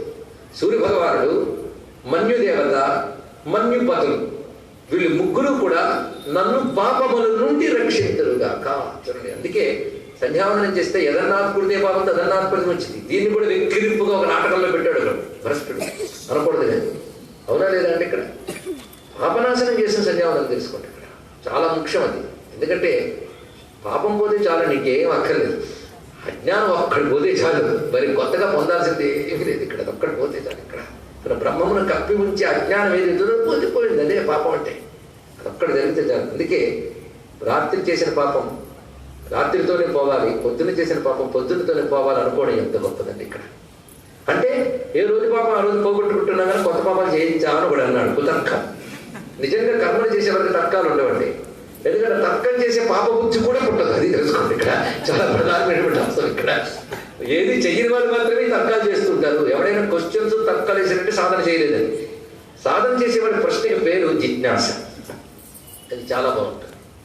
సాధన చేయకుండా కబుర్లు ఆడే వాళ్ళవి ఊహన, వాళ్ళకి సమాధానం చెప్పక్కర్లేదు, అనవసరం వాళ్ళకి. ఇప్పుడు అలాంటి వాళ్ళతో పెట్టుకోకూడదండి. మన ఊరికినే ఇటువంటి నాస్తికులు ఎవరు మెసేజ్లు పంపుతుంటే మనకు జ్వరాలు వచ్చేస్తుంటాయి. అందులో ఈ రోజులు అది కూడా తయారే. సంధ్యావందనం చేసుకుని కూడా పక్కన పెట్టుకుంటారండి. మా వారు క్షయం ద్వారా ఒకసారి వాట్సాప్ చూసేస్తారు. క్షయం కాదు కదా, ఇంకా మిగులుతుంది. కనీసం అనుష్ఠాన సమయంలోనే పక్కన పెట్టండి, చూడకండి దయచేసి. చేయించేటువంటి పురోహిత ప్రముఖులకు కూడా ఇదే ప్రార్థన చాలా ప్రధానం. ఇంకే కర్మ ఇంకేం తెలుస్తుంది ఇక్కడ. అది కూడా వచ్చింది మన బాధ్యతకి. అక్కడ లేని ప్రపంచ జ్ఞానం కావాలి. ఒక ఆయన అన్నాడు, ఏమంటే చూసారు అవన్నీ టీవీలో డిబేట్ పెట్టి మన మతాన్ని ఎంత తిరుగుతున్నారు అంటే, గురువుగారు ఎవరు నేను చూడకుండా ఒకటే మాట ఉంటూ ఉంటారు మంద, దాని వల్ల ఏం చలించిపోతుంది. అలా ఖండించద్దని చెప్పలేదు, అది చేసే పని వాళ్ళు ఉంటారు. భయపడ్డారు. మనం చూస్తున్న కొద్ది వాడు చేస్తూ ఉంటాడు. అంతే, మీరే రేటింగ్ ఇస్తున్నారు. తిడుతూ ఉన్నా చూస్తున్నారు, పొగుడుతూ ఉన్నా చూస్తున్నారు. వచ్చింది బాధ. అలాంటి వాటిని విడిచిపెట్టేయాలి అని తెలుసుకోండి. ఇక్కడ చాలా ప్రధానమైన అంశం ఇక్కడ. ఎందుకంటే మనసు కలుషితం అవుతుంది. ఇక్కడ నువ్వు చేస్తున్న సాధన మీద నీకే సందేహం కలుగుతుంది. మీరు సందేహం లేకుండా సాధన చేసేంత స్థాయి ఇంకా రాలేదు కనుక తెలుసుకోండి. ఇది ప్రధానమైన అంశం, గుర్తుపెట్టుకోవాలి ఇక్కడ. సరే, మొత్తానికి పాపేభ్యో రక్షంతాం, పాపములను రక్షించే వాళ్ళు ఎవరు? ముగ్గురు. సూర్యుడు, మన్యుదేవత, మన్యుపతుడు. ఏ పాపం నుంచి రక్షించాలి? పాపాలు ఎందువల్ల చేస్తాం? మన్యుకృతేభ్య. మన్యు అనేది కోపమున, కోపము చేత చేసిన పాపముల నుంచి రక్షించుగాక. ఎక్కువ పాపాలు దానివల్లే చేస్తాం. ఇక్కడ వాక్పారిష్యం ఇత్యాదులన్నీ కోపం. అయితే కోపం అని చెప్పారంటే కోపం ఒక్కటే కాదు, కామం కూడా ఉంది. దీన్ని వేదంలో శాస్త్రంలో ఉపలక్షక న్యాయం అంటారు. ఇక్కడ అంటే ఒకటి చెప్పాడంటే మిగిలిన చెప్పినట్టే తెలుసుకోండి. ఇంజిన్ పెట్టి కదిలిందంటే మొత్తం పెట్టి కదిలినట్టే, పెట్లన్నీ కదిలినట్టే. అది ఒక్క పాపం చెప్పాడంటే మిగిలినవన్నీ దాంతో పాటు అసోసియేట్ అయ్యి ఉంటాయి. అది తెలుసుకోవాల్సింది. మన్యు కృతే, మన్యు అంటే కోపం అని చెప్పాడు. కోపము చేత చేసిన పాపములు వాటన్నిటి నుంచి నన్ను రక్షించేవాడు వీరు ముగ్గురు. ఎవరు? సూర్యుడు, మన్యువు, మన్యుపతి. మన్యువు అంటే ఏంటి? ఇప్పుడే విన్నారు కదండి. మరి మన్యువు రక్షించుగాక అంటాడేంటి? కోపము చేసే పాపముల నుంచి కోపములను రక్షించుగాక. ఏమైనా అర్థం ఉందండి ఇక్కడ? అంటే మన్యువు అనేది కూడా కోపము కానీ కామం కానీ సృష్టిలో ఉన్నవేగా. అవి నీలోనూ ఉన్నాయి, నువ్వు సృష్టిలో పడేవేగా. కనుక నువ్వు దేనికి కోపగించుకున్నావు, దేనికి కామించేవని వదిలి కామం క్రోధం అనేది వాడు గురించి ఆలోచించే ఎంత గొప్పగా చెప్పాడు చూడండి ఇక్కడ. కానీ కామం క్రోధం సృష్టిలో ఉంటాయి, ఉండకపోతే ప్రపంచం నడవాలి. అవునా లేదా? ఇక్కడ ఉంటాయి. నరసింహస్వామికి కోపం రావాలి, లేకపోతే కూడా చావడం. తెలుసుకోండి. రామచంద్రమూర్తికి కోపం రావాలి, కశ్యప దేవాశ్చ జాత రోష ససయుగే, లేకపోతే రావణాసుడు చావడం. తెలుసుకోండి ఇక్కడ. అవునా లేదా? నీ లోపల జారిగా నీ శరీరం పైన పెరుగుతున్న క్రిములన్నింటినీ జారితో పెంచుకుంటూ పోతావా? ఉదయం స్నానం చేసి తొలగించవా? అది తెలుసుకోవాలి. కానీ అలాగే ప్రపంచంలో అధర్మాన్ని నిగ్రహించేటటువంటి ఈశ్వరుడి యొక్క నిగ్రహ శక్తి ఏదుందో, ఆ నిగ్రహ శక్తి రూపమైన క్రోధం ఏదైతే ఉందో, ఆ క్రోధ దేవత ఈశ్వరుడి యొక్క శక్తి. దానిని ప్రార్థిస్తున్నాడు. మన్యు సూక్తం అంటే మొత్తం అదే మన్యు సూక్తం. మరి కూడా నమస్తే రుద్రమన్య ఉత్తోతేశవేనమ అక్కడే చెప్తున్నాడు ఇక్కడ. ఆ మన్యు శక్తి అది ఉండాలి, లేకపోతేనేగా సూర్యుడిలో మన్యు శక్తి వస్తేనే క్రిమికేటగాలు అవుతాయి. తీవ్రత, ఈశ్వర శక్తి యొక్క తీవ్రత భావానికి మన్యుడి పేరు. ఎక్కడెక్కడ అధర్మాన్ని నిగ్రహించద్దు, లోకక్షేమానికి దెబ్బతీసే దుష్టశక్తిని నిగ్రహించద్దు, అలా నిగ్రహిస్తారు. అంతేకాదు వాళ్ళ నిగ్రహం ఎలా ఉంటుందో తెలుసా? ఈశ్వరుడు అనేక రూపాలతో, అనేక అవతారాలు, అనేక రూపాలతో తన మన్యువుని ప్రకటిస్తున్నాడు. ఎలా ప్రకటిస్తున్నాడు? మన్యు పతి. అది గొప్ప మాట. పతి అంటే అర్థం కంట్రోల్. భగవంతుడు కోపం ఎలా ఉంటుందంటే ఆయన కోపం ఆయన కంట్రోల్లో ఉంటుంది, మనం కోపం కంట్రోల్లో ఉంటాం. అది తేడా తెలుసుకోండి. వాళ్ళు మన్యుపతులు వాళ్ళు. ఇది దీని యొక్క కనుకనే సృష్టిలో క్రోధ స్వరూపమైన భగవచ్ఛక్తి ఉన్నది. అది నా ఉపాధిలో కూడా ఉన్నది. కానీ నా దుష్ట సంస్కారం వల్ల ఆ క్రోధం చేత పాపాలు చేస్తున్నాను. ఆ క్రోధం నాకు దేనికి వస్తుంది? నాకు ఎవరైనా ఇవ్వకపోతే కోపం వస్తుంది. నేనేం చెప్తే అది వాడు వినలేదు కనుక వాడి మీద కోపం వస్తుంది. ఎందుకు కూడా వినాలండి? మన పెద్ద గోల ఏంటంటే మనం చెప్పింది వాడు వినలేదు, వాడు పాపాత్మ. విన్నాడు పుణ్యాత్మ. నువ్వు చెప్పింది వాడు ఎందుకు వినాలి? అది కూడా వచ్చిందండి. భార్య నా మాట వినకపోతే వాడు పతివ్రత కాదు, పిల్లాడు మాట వినకపోతే బుద్ధిమంతుడు కాడు. నేను నువ్వేం మాట చెప్పావు ఇంతకీ? అది కూడా ఆలోచించు. నువ్వు సినిమాకి రమ్మంటే వాడు రాలేదు. అది అక్కడికి నువ్వేం మాట చెప్పావు కానీ నీ మాట అవతల వాడు వినలేదని నువ్వు చెట్టుగా చూడొద్దు. తెలుసుకోండి. నువ్వు ధర్మంగా నడుస్తున్నప్పుడు ఆ ధర్మానికి వాళ్ళు అనుకూలం కాకపోతే అప్పుడు అనుకుంటూ కాకపోతే తెలుసుకోండి. ఇది కాకుండా కేవలం నువ్వు చెప్పినట్టు పడి ఉండలేదు అని చెప్పి ఆమెకి పతివ్రతకు కావాలి శాపానందాన్ని పెట్టకండి. తెలుసుకోండి. గ్రహించాలి. అది కోపం దేనికి వస్తుంది? కోపం గొప్పదే, కానీ కోపం వల్ల తప్పులు చేశాను. ఆ తప్పులు పోవాలంటే సృష్టిలో ఈ కోపాన్ని కంట్రోల్ చేసే దేవతని, కోపం ద్వారా ప్రపంచాన్ని కంట్రోల్ చేసే దేవత ఏదో పరమేశ్వరా, నేను కోపం ద్వారా చేసిన ఈ పాపం నుండి రక్షించదు అన్నాడు. అంటే ఇప్పుడు కోపం నుంచి బయటపడాలని మనకు అనిపిస్తుంది కదా. ప్రతివాడు అంటారు రేపటి నుండి కోపం ఉంటుంది, రేపటి నుంచి ఎప్పుడు అడిగినా రేపటి నుంచి, ఇంకా ఎక్కువసార్లు అడిగారు రెండు కోపం వస్తుంది. ఎప్పుడు రేపటి నుంచి అన్నా మళ్ళీ కోపం వస్తుంది. బట్ ఎందుకు బాధ ఉంది కదండి. కాబట్టి పాపం వాడికి కోపం నుంచి బయటపడాలని ఉంది. ఎందుకంటే చాలా మంది ఏమంటే ఎందుకో కోపం కంట్రోల్ చేసుకోలేదండి అంటారు. ఆ మాట అన్నది వాడు పాదాలు దండం పెట్టాలండి. ఎందుకు వాడిని ఎవరిని అడిగాడు వాడు ఏం కంట్రోల్ చేసుకున్నాడు ఏంటి? ప్రస్తుతానికి అలా ఉన్నాడు కానీ ఏం చెప్పలేం. కనుక అది కష్టమే కంట్రోల్ చేసుకోవడానికి. అందుకు ఒకటి అర్థమైపోయింది, కోపం కానీ కామం కానీ మన కంట్రోల్లో లేవు. అవి మన యొక్క వాసనలు బట్టి ఈశ్వరుడు మనలో ప్రేరేపింపజేస్తున్నాడు, మన యొక్క కర్మ వాసనలు బట్టి. అది కూడా మళ్ళీ తెలుసుకోవాలి. ఆయన ప్రేరేపింపజేస్తున్నాడు, ఆయన మీద పడతాం, అది కూడా తెలుసుకోవాలి కదా. కనుక ఇప్పుడు ఆయన శక్తి, ఈ శక్తితో ప్రపంచంలో వ్యాపించాడు. నీ యొక్క పూర్వజన్మ విశేషం బట్టి నీకు ఆ శక్తిని ఇస్తున్నాడు. ఇప్పుడు ఆ శక్తి ఆయనదే తెలిసిన శరణ వేడితే దానివల్ల నువ్వు చేసే పాపాల నుంచి, దాని నుంచి నేను కాపాడుతున్నాడు. ఇంత భావం అన్నిష్టమని. ఇంకొక భావాన్ని ఇక్కడ మనం పరిశీలించాలి. వైదికార్థాలన్నీ చెప్పుకుంటాను, నేను లౌకికార్థాలు తీసుకొచ్చి చెప్పట్లేదు. మన్యు శబ్దాలు వేదం అనేది ఎన్ని అర్థాలు ఉన్నాయి. అప్పుడు మన్యు శబ్దానికి నమస్తే మన్యు కూడా మారిపోతుంది. కోపం ఇది ఒక అర్థం. యజ్ఞం, మంత్రం, ఆలోచన, 4 భావాలు. మన ఆలోచనే అనే ధాతువు ప్రకారంగా మన్యు అంటే ఆలోచన సంబంధి. అలాగే మనువు అని మంత్రానికి పేరు కనుక మంత్రము. అలాగే యజ్ఞ ప్రక్రియకు మన్యు అని పేరు కనుక మన్యుశ్చ మన్యుపదయశ్చ అంటే మంత్ర రూపంగా, యజ్ఞ రూపంగా, ఆలోచనల రూపంగా ఉండేటటువంటి ఓ పరమేశ్వర, ఈ 3 రూపములుగా ఉన్నటువంటి ఋషులు, దేవతలు, వాళ్ళు మన్యుపతులు. ఎందుకంటే యజ్ఞము, మంత్రము, ఆలోచన ఎవరి అధీనంలో ఉన్నాయో వాళ్ళు మన్యుపతులు. మంత్ర, యజ్ఞ, ఆలోచనలకు అధిపతులైనటువంటి దేవతలు, ఋషులు వీరందరూ కూడా కోపాది దుర్గుణాల వల్ల నేను చేసిన పాపముల నుంచి నన్ను రక్షింతురు గాక. అందమైన అర్థం అక్కడెక్కడ వచ్చేసింది. ఎలా చేసావు పాపం? రాత్రి చేశానండి. ఎందుకంటే పొద్దున కదా సంధ్యావందనం కదా, కనుక ఇప్పుడు గడిచిన కాలం అనేది రాత్రి కనుక ముందు అక్కడ క్లీన్ చేసుకుందాం రాత్రి. మరి పగలంతా చేసేది సాయంత్రం క్లీన్ చేసుకో, మరి రాత్రి అంతా చేసేది పొద్దున క్లీన్ చేసుకో, అయిపోయింది అప్పటికప్పుడు. చూసారు, అది దాని యొక్క ప్రకృతి. అంతే కదండి. సాయంత్రం ఊరంతా సాయంత్రం స్నానం చేసావు, రాత్రి శుభ్రంగా భోజనం చేసి పడుకుని పొద్దున్నే స్నానం చేసాం. అది శరీరానికి, ఇది జీవుడికి అంటే సూక్ష్మదేహానికి ఇది అవసరం. కనుక నీ బాహ్య శరీరానికి స్నానం ఎంత అవసరమో నీ అంతఃశుద్ధికి సంధ్యాది క్రియలు అంత అవసరం. అందుకే ఈ క్రియలో మంత్ర ఆచమనం పుచ్చుకుంటున్నాను లోపలికి. ఇది తెలుసుకుంటున్నావు. ఎప్పుడు చేసే పాపం? యద్రాత్రియా పాపమకార్షం. రాత్రి చేసిన పాపం దేంతో చేసావు? బోర్డు ఎక్విప్మెంట్లు ఉన్నాయి మన పాపాలు చేయడానికి. మనసా మొదట అది ప్రమాదకారి, అక్కడ పుట్టి ఇక్కడ చేయిస్తుంది. వాచా, హస్తాభ్యాం, వీటికి అర్థాలు చెప్పక్కర్లేదు కదా. పద్భ్యాం, పాదముల చేత. వీటికి ఏ పాపాలు ఎలా చేసాడో ఎలా చేస్తారో కూడా శాస్త్రం చెప్పింది. వింటారా?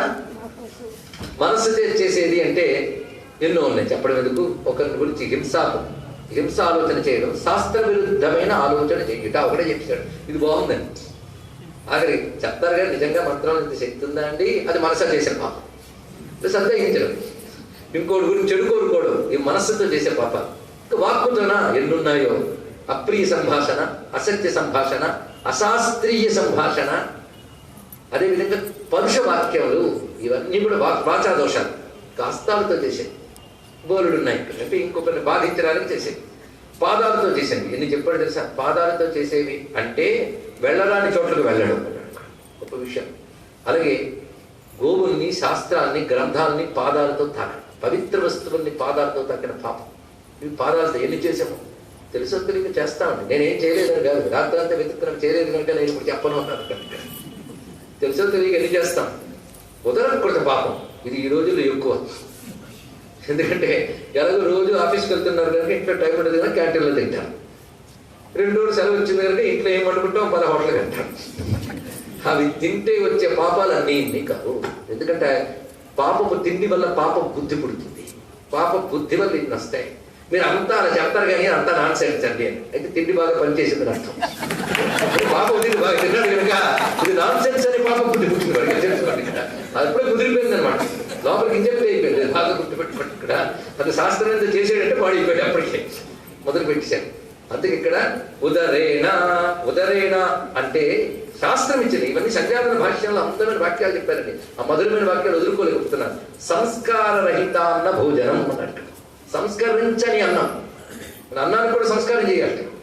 అదే బియ్యం తెచ్చి ఉడికించాం కదండి సంస్కారం అంటే. అది కాదు, దాన్ని మంత్రితం చేసి నైవేద్యం పెట్టి వైశ్వదేవాదులు చేసి తినాలి అన్నాడు. ఇక్కడ అభక్ష్య భక్షణాది దోషములు ఏవైతే ఉన్నాయో ఆ దోషములు లేనటువంటి నింద్యులైన వారి ఇచ్చిన భోజనాన్ని భుజించడం. దీన్ని బట్టి ఎవడు భోజనం పెట్టిన ఎవడు మీరు ఎలాంటి వాళ్ళు అడుగుతామా? తెలుసో తొలిగో ఎక్కడో ఏదో జరుగుతుంది, ఆ దోషాలు పోగొట్టమని అడగాలి. అదేవిధంగా కామజనితంగా నిషిద్ధ తిథుల్లో కామాది భోగములు, అదేవిధంగా అన్య భోగములు, ఇవన్నీ తర్వాత విషయంలో ఉదరేణ శిష్ణ అనేటువంటి మంత్రంలో చెప్పబడుతుంది. ఇక్కడ ఇవన్నీ రాత్రి చేశాను కదా, ఈ రాత్రి చేసిన ఈ దోషములను రాత్రి తత్ అవలంపదు, ఆ రాత్రి ఆ పాపాలని పోగొట్టుగాక. రాత్రి ఎలా పోగొడుతుందండి? రాత్రి అంటే టైం ఏమిటంటే రాత్రి అభిమాన దేవత అన్నాడు. ఇక్కడ దినాభిమాన దేవతలు, రాత్రి అభిమాన దేవతలు, పక్షాభిమాన దేవతలు, మాసాభిమాన దేవతలు, అభిమాన దేవత యొక్క కాన్సెప్ట్ అండి. సృష్టిలో ఒక శక్తి నడుస్తోంది అంటే దాన్ని కంట్రోల్ చేసే ఒకటి ఉంటుంది, దాన్ని అభిమాన దేవత. ఈ శక్తి అందరికి కనబడుతుంది, కంట్రోలింగ్ పవర్ కనబడుతుంది. ఒక ఆయన అన్నాడు బస్సు మీదకి వస్తున్నాడు, బస్సు మీదకి రావట్లేదు, బస్సు మీదకి తోలుతున్నాడు ఒకటి పాపం. తెలుసుకోండి ఇక్కడ కనుక బస్సే చూస్తూ డ్రైవర్ని ఎలా మర్చిపోతామో, రాత్రి చూస్తాం, రాత్రి అభిమాన దేవతను మర్చిపోతాం. కానీ బస్సు జ్ఞానం ఉన్న వాడికి లోపల డ్రైవర్ ఉన్నాడని ఎలా తెలుస్తుందో, ప్రకృతిని క్షుణ్ణంగా అర్థం చేసుకున్న ఋషికి దాన్ని కంట్రోల్ చేసే అభిమాన దేవత కనబడతాడు. ఇది తెలుసుకోండి ఇక్కడ. కనుక రాత్రి అభిమాన దేవత ఏదైతే ఉన్నదో అది తొలగించుగాక. అయితే ఇప్పుడేమో కొన్ని చెప్పాను కానీ ఎందుకు మిగిలింది నాకేం తెలుసు. ఎత్కించనిర్ధమై ఏ కొద్దిపాటు మిగిలిన పాపమైనా సరే తొలగాక. తొలగాలంటే ఏం చేయాలి? చేసినంత కట్టకడ ఎక్కడ వేయాలి కదా. ఎక్కడ వేసినా మళ్ళీ మొలకెత్తేస్తుంది, ఒక ప్రమాదం ఉంది. ఇదంతా కలిపి ఎక్కడ వేస్తున్నాం? ఇదమహం మాం అమృతయో నౌ సూర్యే జ్యోతిషుడుగో విశ్వ. ఎంత గొప్పగా చెప్పాడు ఇక్కడ. అమృతయో నౌ అనే మాటకి రెండు అర్థములు. మరణం లేనిది, జగత్తుకి కారణమైనది. యోని శబ్దానికి కారణమర్థం. కనుక శాశ్వతమైన జగత్కారణమైనటువంటి సూర్యుడనే జ్యోతిలో ఇదం ఇక్కించి దిగుతాం. ఏవైనా నా పాపములు మిగిలి ఉంటే ఆ పాపముల్ని అన్నింటినీ కూడా సూర్యుడనే జ్యోతి నోట్లో వేసేస్తున్నాను. తంబోజం భేదధారం ఇక్కడ అందులో పడేస్తున్నాడు. ఇదే బాగుంది, మొత్తం కట్టకటాలు పడితే పాప ఆయన మాత్రం అడిగించుకోవద్దు. ఇక్కడ దాని అర్థం ఏంటి? ఏం చేశానో కర్మలన్నీ. ఎందుకంటే కర్మలంటేనే ప్రతిబంధకాలు. పుణ్యము పాపముని విడదీసుకోవడం మన తృప్తి కోసం. కానీ కర్మలంటేనే జ్ఞాన ప్రతిబంధకాలే. ఎత్కించు ఏమి చేసినప్పటికీ అవన్నీ కూడా ఏం చేస్తున్నాం? శాశ్వతమైన జగత్కారణమైన సూర్యుడు అనబడే జ్యోతి యందు ఇవన్నీ నేను హృతం చేస్తున్నాను అన్నాడు ఇక్కడ. అంటే సర్వకర్మలు ఈశ్వరార్పణం చేస్తున్నాను. ఇది జుహోవిశ్వ. ఎంత గొప్ప విషయం. ఇదే విషయం శ్రీ విద్యోపాసన వాటిలో చెప్తున్నాను. అయితే ఏంటిది జుహోమి? ఏంటి ఇస్తున్నావు? ఏమిటండి ఇంతవరకు హృతం చేశారు? ఇంత విన్నాను కదా. ఎక్కించి దొరుకుతాయి అంతే కదా. కాదు, ఇంకో అద్భుతం. మాం నన్ను నేను ఆ అగ్నిలో హృతం చేసుకుంటున్నాను. నన్ను కూడా హృతం చేసుకుంటున్నాను. మాం. అయ్యో ఈ మంత్రం చెప్తే చెప్పేవాడు, అర్థం తెలిస్తే చెప్పేవాడు కదండి. నన్ను నేను హృతం చేసేసుకుని నేను వెళ్ళిపోతాను. ఇది భావం. కనుక ఇదం మా రెండు. ఇదం దీనిని మా నన్ను. ఇదం అంటే మమ. నేను చేసుకున్నదే కదా. నేను చేసుకున్నట్టే మా అమ్మ. అది కనుక మమ నేను చేసుకున్నది అనిపిస్తాను కనుక మమ. మమ ఇచ్చేసావు. మరి మమ ఇస్తే అయిపోయిందా? మమ ఎవడేది ఇచ్చేస్తాడు? అహం. అది ఇక్కడ చెప్తున్నాడు. ఇక్కడ ఇదండి రెండు. అంటే మమకారం, అహంకారం అంటే నేను అనే భావం, నాది అనే భావం కూడా ఆ సర్వ చైతన్యమై సర్వ ప్రేరకమై. సూర్యుడు అంటే ప్రేరకుడు, ప్రచోదయ. బుద్ధిని కూడా ప్రేరేపించే బ్రహ్మ తేజస్సు ఏదైతే ఉన్నదో అది ఎలాంటిది? అమృతయోను, శాశ్వతమైన జగత్కారణమైనది. దాని యందు అహంకార మమకారమును అర్పిస్తున్నాను. ఎవడైతే అహంకార మమకారమును భగవదర్పణ చేసాడో వాడికి మనసావాచ హస్తాభ్యాం అభ్యాం ఇంకేం లేదండి. ఎందుకంటే ఇదంతా అక్కడ అర్పణం అయిపోయింది. బ్రహ్మార్పణం బ్రహ్మవి చెప్పండి ఇక్కడ. ఇప్పుడు వేదాంతానికి ఏం తీసిపోయింది సంధ్యావనని చెప్పండి ఇక్కడ. ఒక్క ఈ మంత్రాచమనం ఒక్కడు చేసేటప్పుడు అర్థం చేసుకోగలిగితే ఇంకేమున్నది ఇక్కడ. అందుకే మొత్తంగా భావం చెప్తే కోపాభిమాన దేవత, క్రోధ నియామకులైన దేవతలు, సూర్యుడు. నేను కోపాది దుర్గుణాల చేత నిగ్రహం కోల్పోయి చేసిన పాపముల నుంచి నన్ను కాపాడుగాక. అంటే వాటి ప్రభావం వల్ల నేను చెరుపు ఫలితములు రాకుండా కాపాడుగాక. గతించిన రాత్రిలో మనస్సుతో, వాక్కుతో, చేతులతో, పాదములతో, ఉదరాదులతో, గుహేంద్రియాలతో చేసిన పాపములు ఏవైతే ఉన్నాయో ఆ పాపములను, ఇతరత్రా చేసిన పాపములను జగత్కారణమైన శాశ్వతమైన అమృత స్వరూపుడైన సూర్యుని ఉపాధిగా కలిగి వ్యక్తమవుతున్న ఏ జ్యోతిస్తున్నదో పరబ్రహ్మ జ్యోతిస్సు, దాని యందు ఇది ఉత్తమగుగాక. అనగానే మొత్తం అహంకారం మమకారం రెండు దగ్ధమైతే ఇంకేం మిగిలిందండి? నేనేం మిగిలింది లేదు. ఇంకా నేను కూడా ఎక్కడ వెళ్ళిపోయింది అది మిగిలింది. ఏది ఎప్పుడూ మిగిలిపోయి ఉంటుందో అది అమృతయోని. ఆ మమ ఇచ్చేసాక మిగిలిపోయింది. అంటే ఒక్క మంత్రమే అంత బ్రహ్మవిద్య ప్రతిపాదన చేసింది. కానీ ముందు స్థూల భావంలో నా పాపాలన్నీ ఆ సూర్యుని అనుగ్రహం వల్ల తొలగుగాక. అంతేకాదు రాత్రి పోయింది కానీ శుద్ధున్నయ్యాను కనుక మళ్ళీ పాపాలు చేసి కొత్త బుద్ధి పుట్టకుండా ఉండుగాక. ఇలా చెప్పుకొని ఆ తర్వాత పునః మార్జంలో పెడుతున్నాం. కానీ ఇది ప్రాతకాలానికే అయింది. మరి మధ్యాహ్న సాయంకాలాల్లో కూడా ఉంది కదా. అది కూడా రేపు మనం చెప్పుకొని తర్వాత ప్రక్రియలో ప్రవేశిద్దాం. సర్వం శ్రీ జగదంబాచరణారవిందార్పణమస్తు. స్వస్తి స్వస్తి ప్రజాభ్య పరిపాలయంతాం న్యాయేన మార్గేణ మహిం మహిషాః. ఒక ముఖ్యమైన అంశం ఇక్కడ ఉన్నది. ఇక్కడ ఋషిపీఠం కౌంటర్ పెట్టారని మీ అందరికీ తెలుసు. 17 ఏళ్లుగా నిరాఘాటంగా వస్తున్న ఋషిపీఠం పత్రికల ద్వారా సనాతన ధర్మాన్ని వ్యాప్తి చేస్తున్నాం. అదేవిధంగా అనేకమైన విషయములు ప్రవచన రూపంలో ఉన్న పుస్తకాలు కానీ ధ్వనిముద్రికలు కానీ వచ్చాయి, వాటిని అందుకునేవారు. అదేవిధంగా నిన్న గాయత్రి స్వరూపం, వల్లభగణపతి రూపం ఇత్యాదులు కూడా చిత్రపటాలుగా వచ్చాయి. ఇవి కావాలనుకున్న వారు కౌంటర్ దగ్గరికి వెళ్ళవచ్చు. అందరికి విన్నపం ఏంటంటే ఋషిపీఠం ఉత్పత్తి మీరు ఏది తీసుకున్నా ప్రతి రూపాయి కూడా ఋషిపీఠం చారిటబుల్ ట్రస్ట్ అనే దానికి వెళ్ళి ధార్మిక సేవా కార్యక్రమాలు వినియోగింపబడుతున్నాయి కనుక అవి కొంటే చాలు మీరు అందులో ఉన్నట్టే. ఈ రోజు విశేషం ఏంటంటే కొద్ది రోజుల క్రితం జగద్గురు భారతీయ మహాస్వాముల వారి ఆశీర్వచనాలతో నల్లకుంటలో ఉన్న శృంగేరి మఠంలో ఆదిశంకరకృతమైనటువంటి సుబ్రహ్మణ్య భుజంగ ప్రయాతం, దాన్ని ఆధారం చేసుకున్న అనేక శాస్త్ర విషయములపై చేసిన 7 రోజుల ప్రవచనము ఈ రోజు తాజాగా ధ్వనిముద్రికగా MP3 రూపంలో ఇవాళ వచ్చింది. దాన్ని ఇప్పుడు ఇక్కడ ఆవిష్కరిస్తున్నాం. ప్రథమ ప్రతిని స్వీకరించవలసిందిగా బ్రహ్మశ్రీ తెలుగు లక్ష్మీనారాయణ శాస్త్రి గారిని కోరుతున్నాను.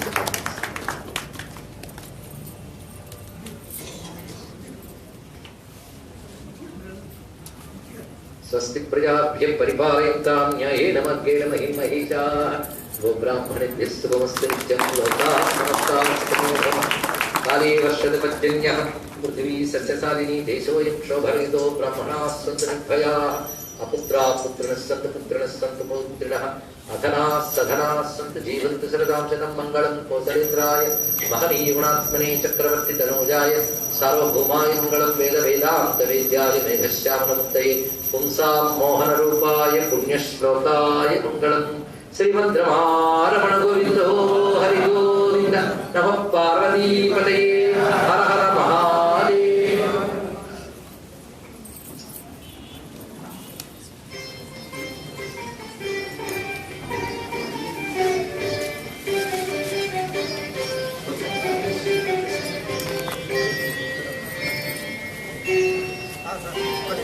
शिव शिव महादेव शम्भो महादेव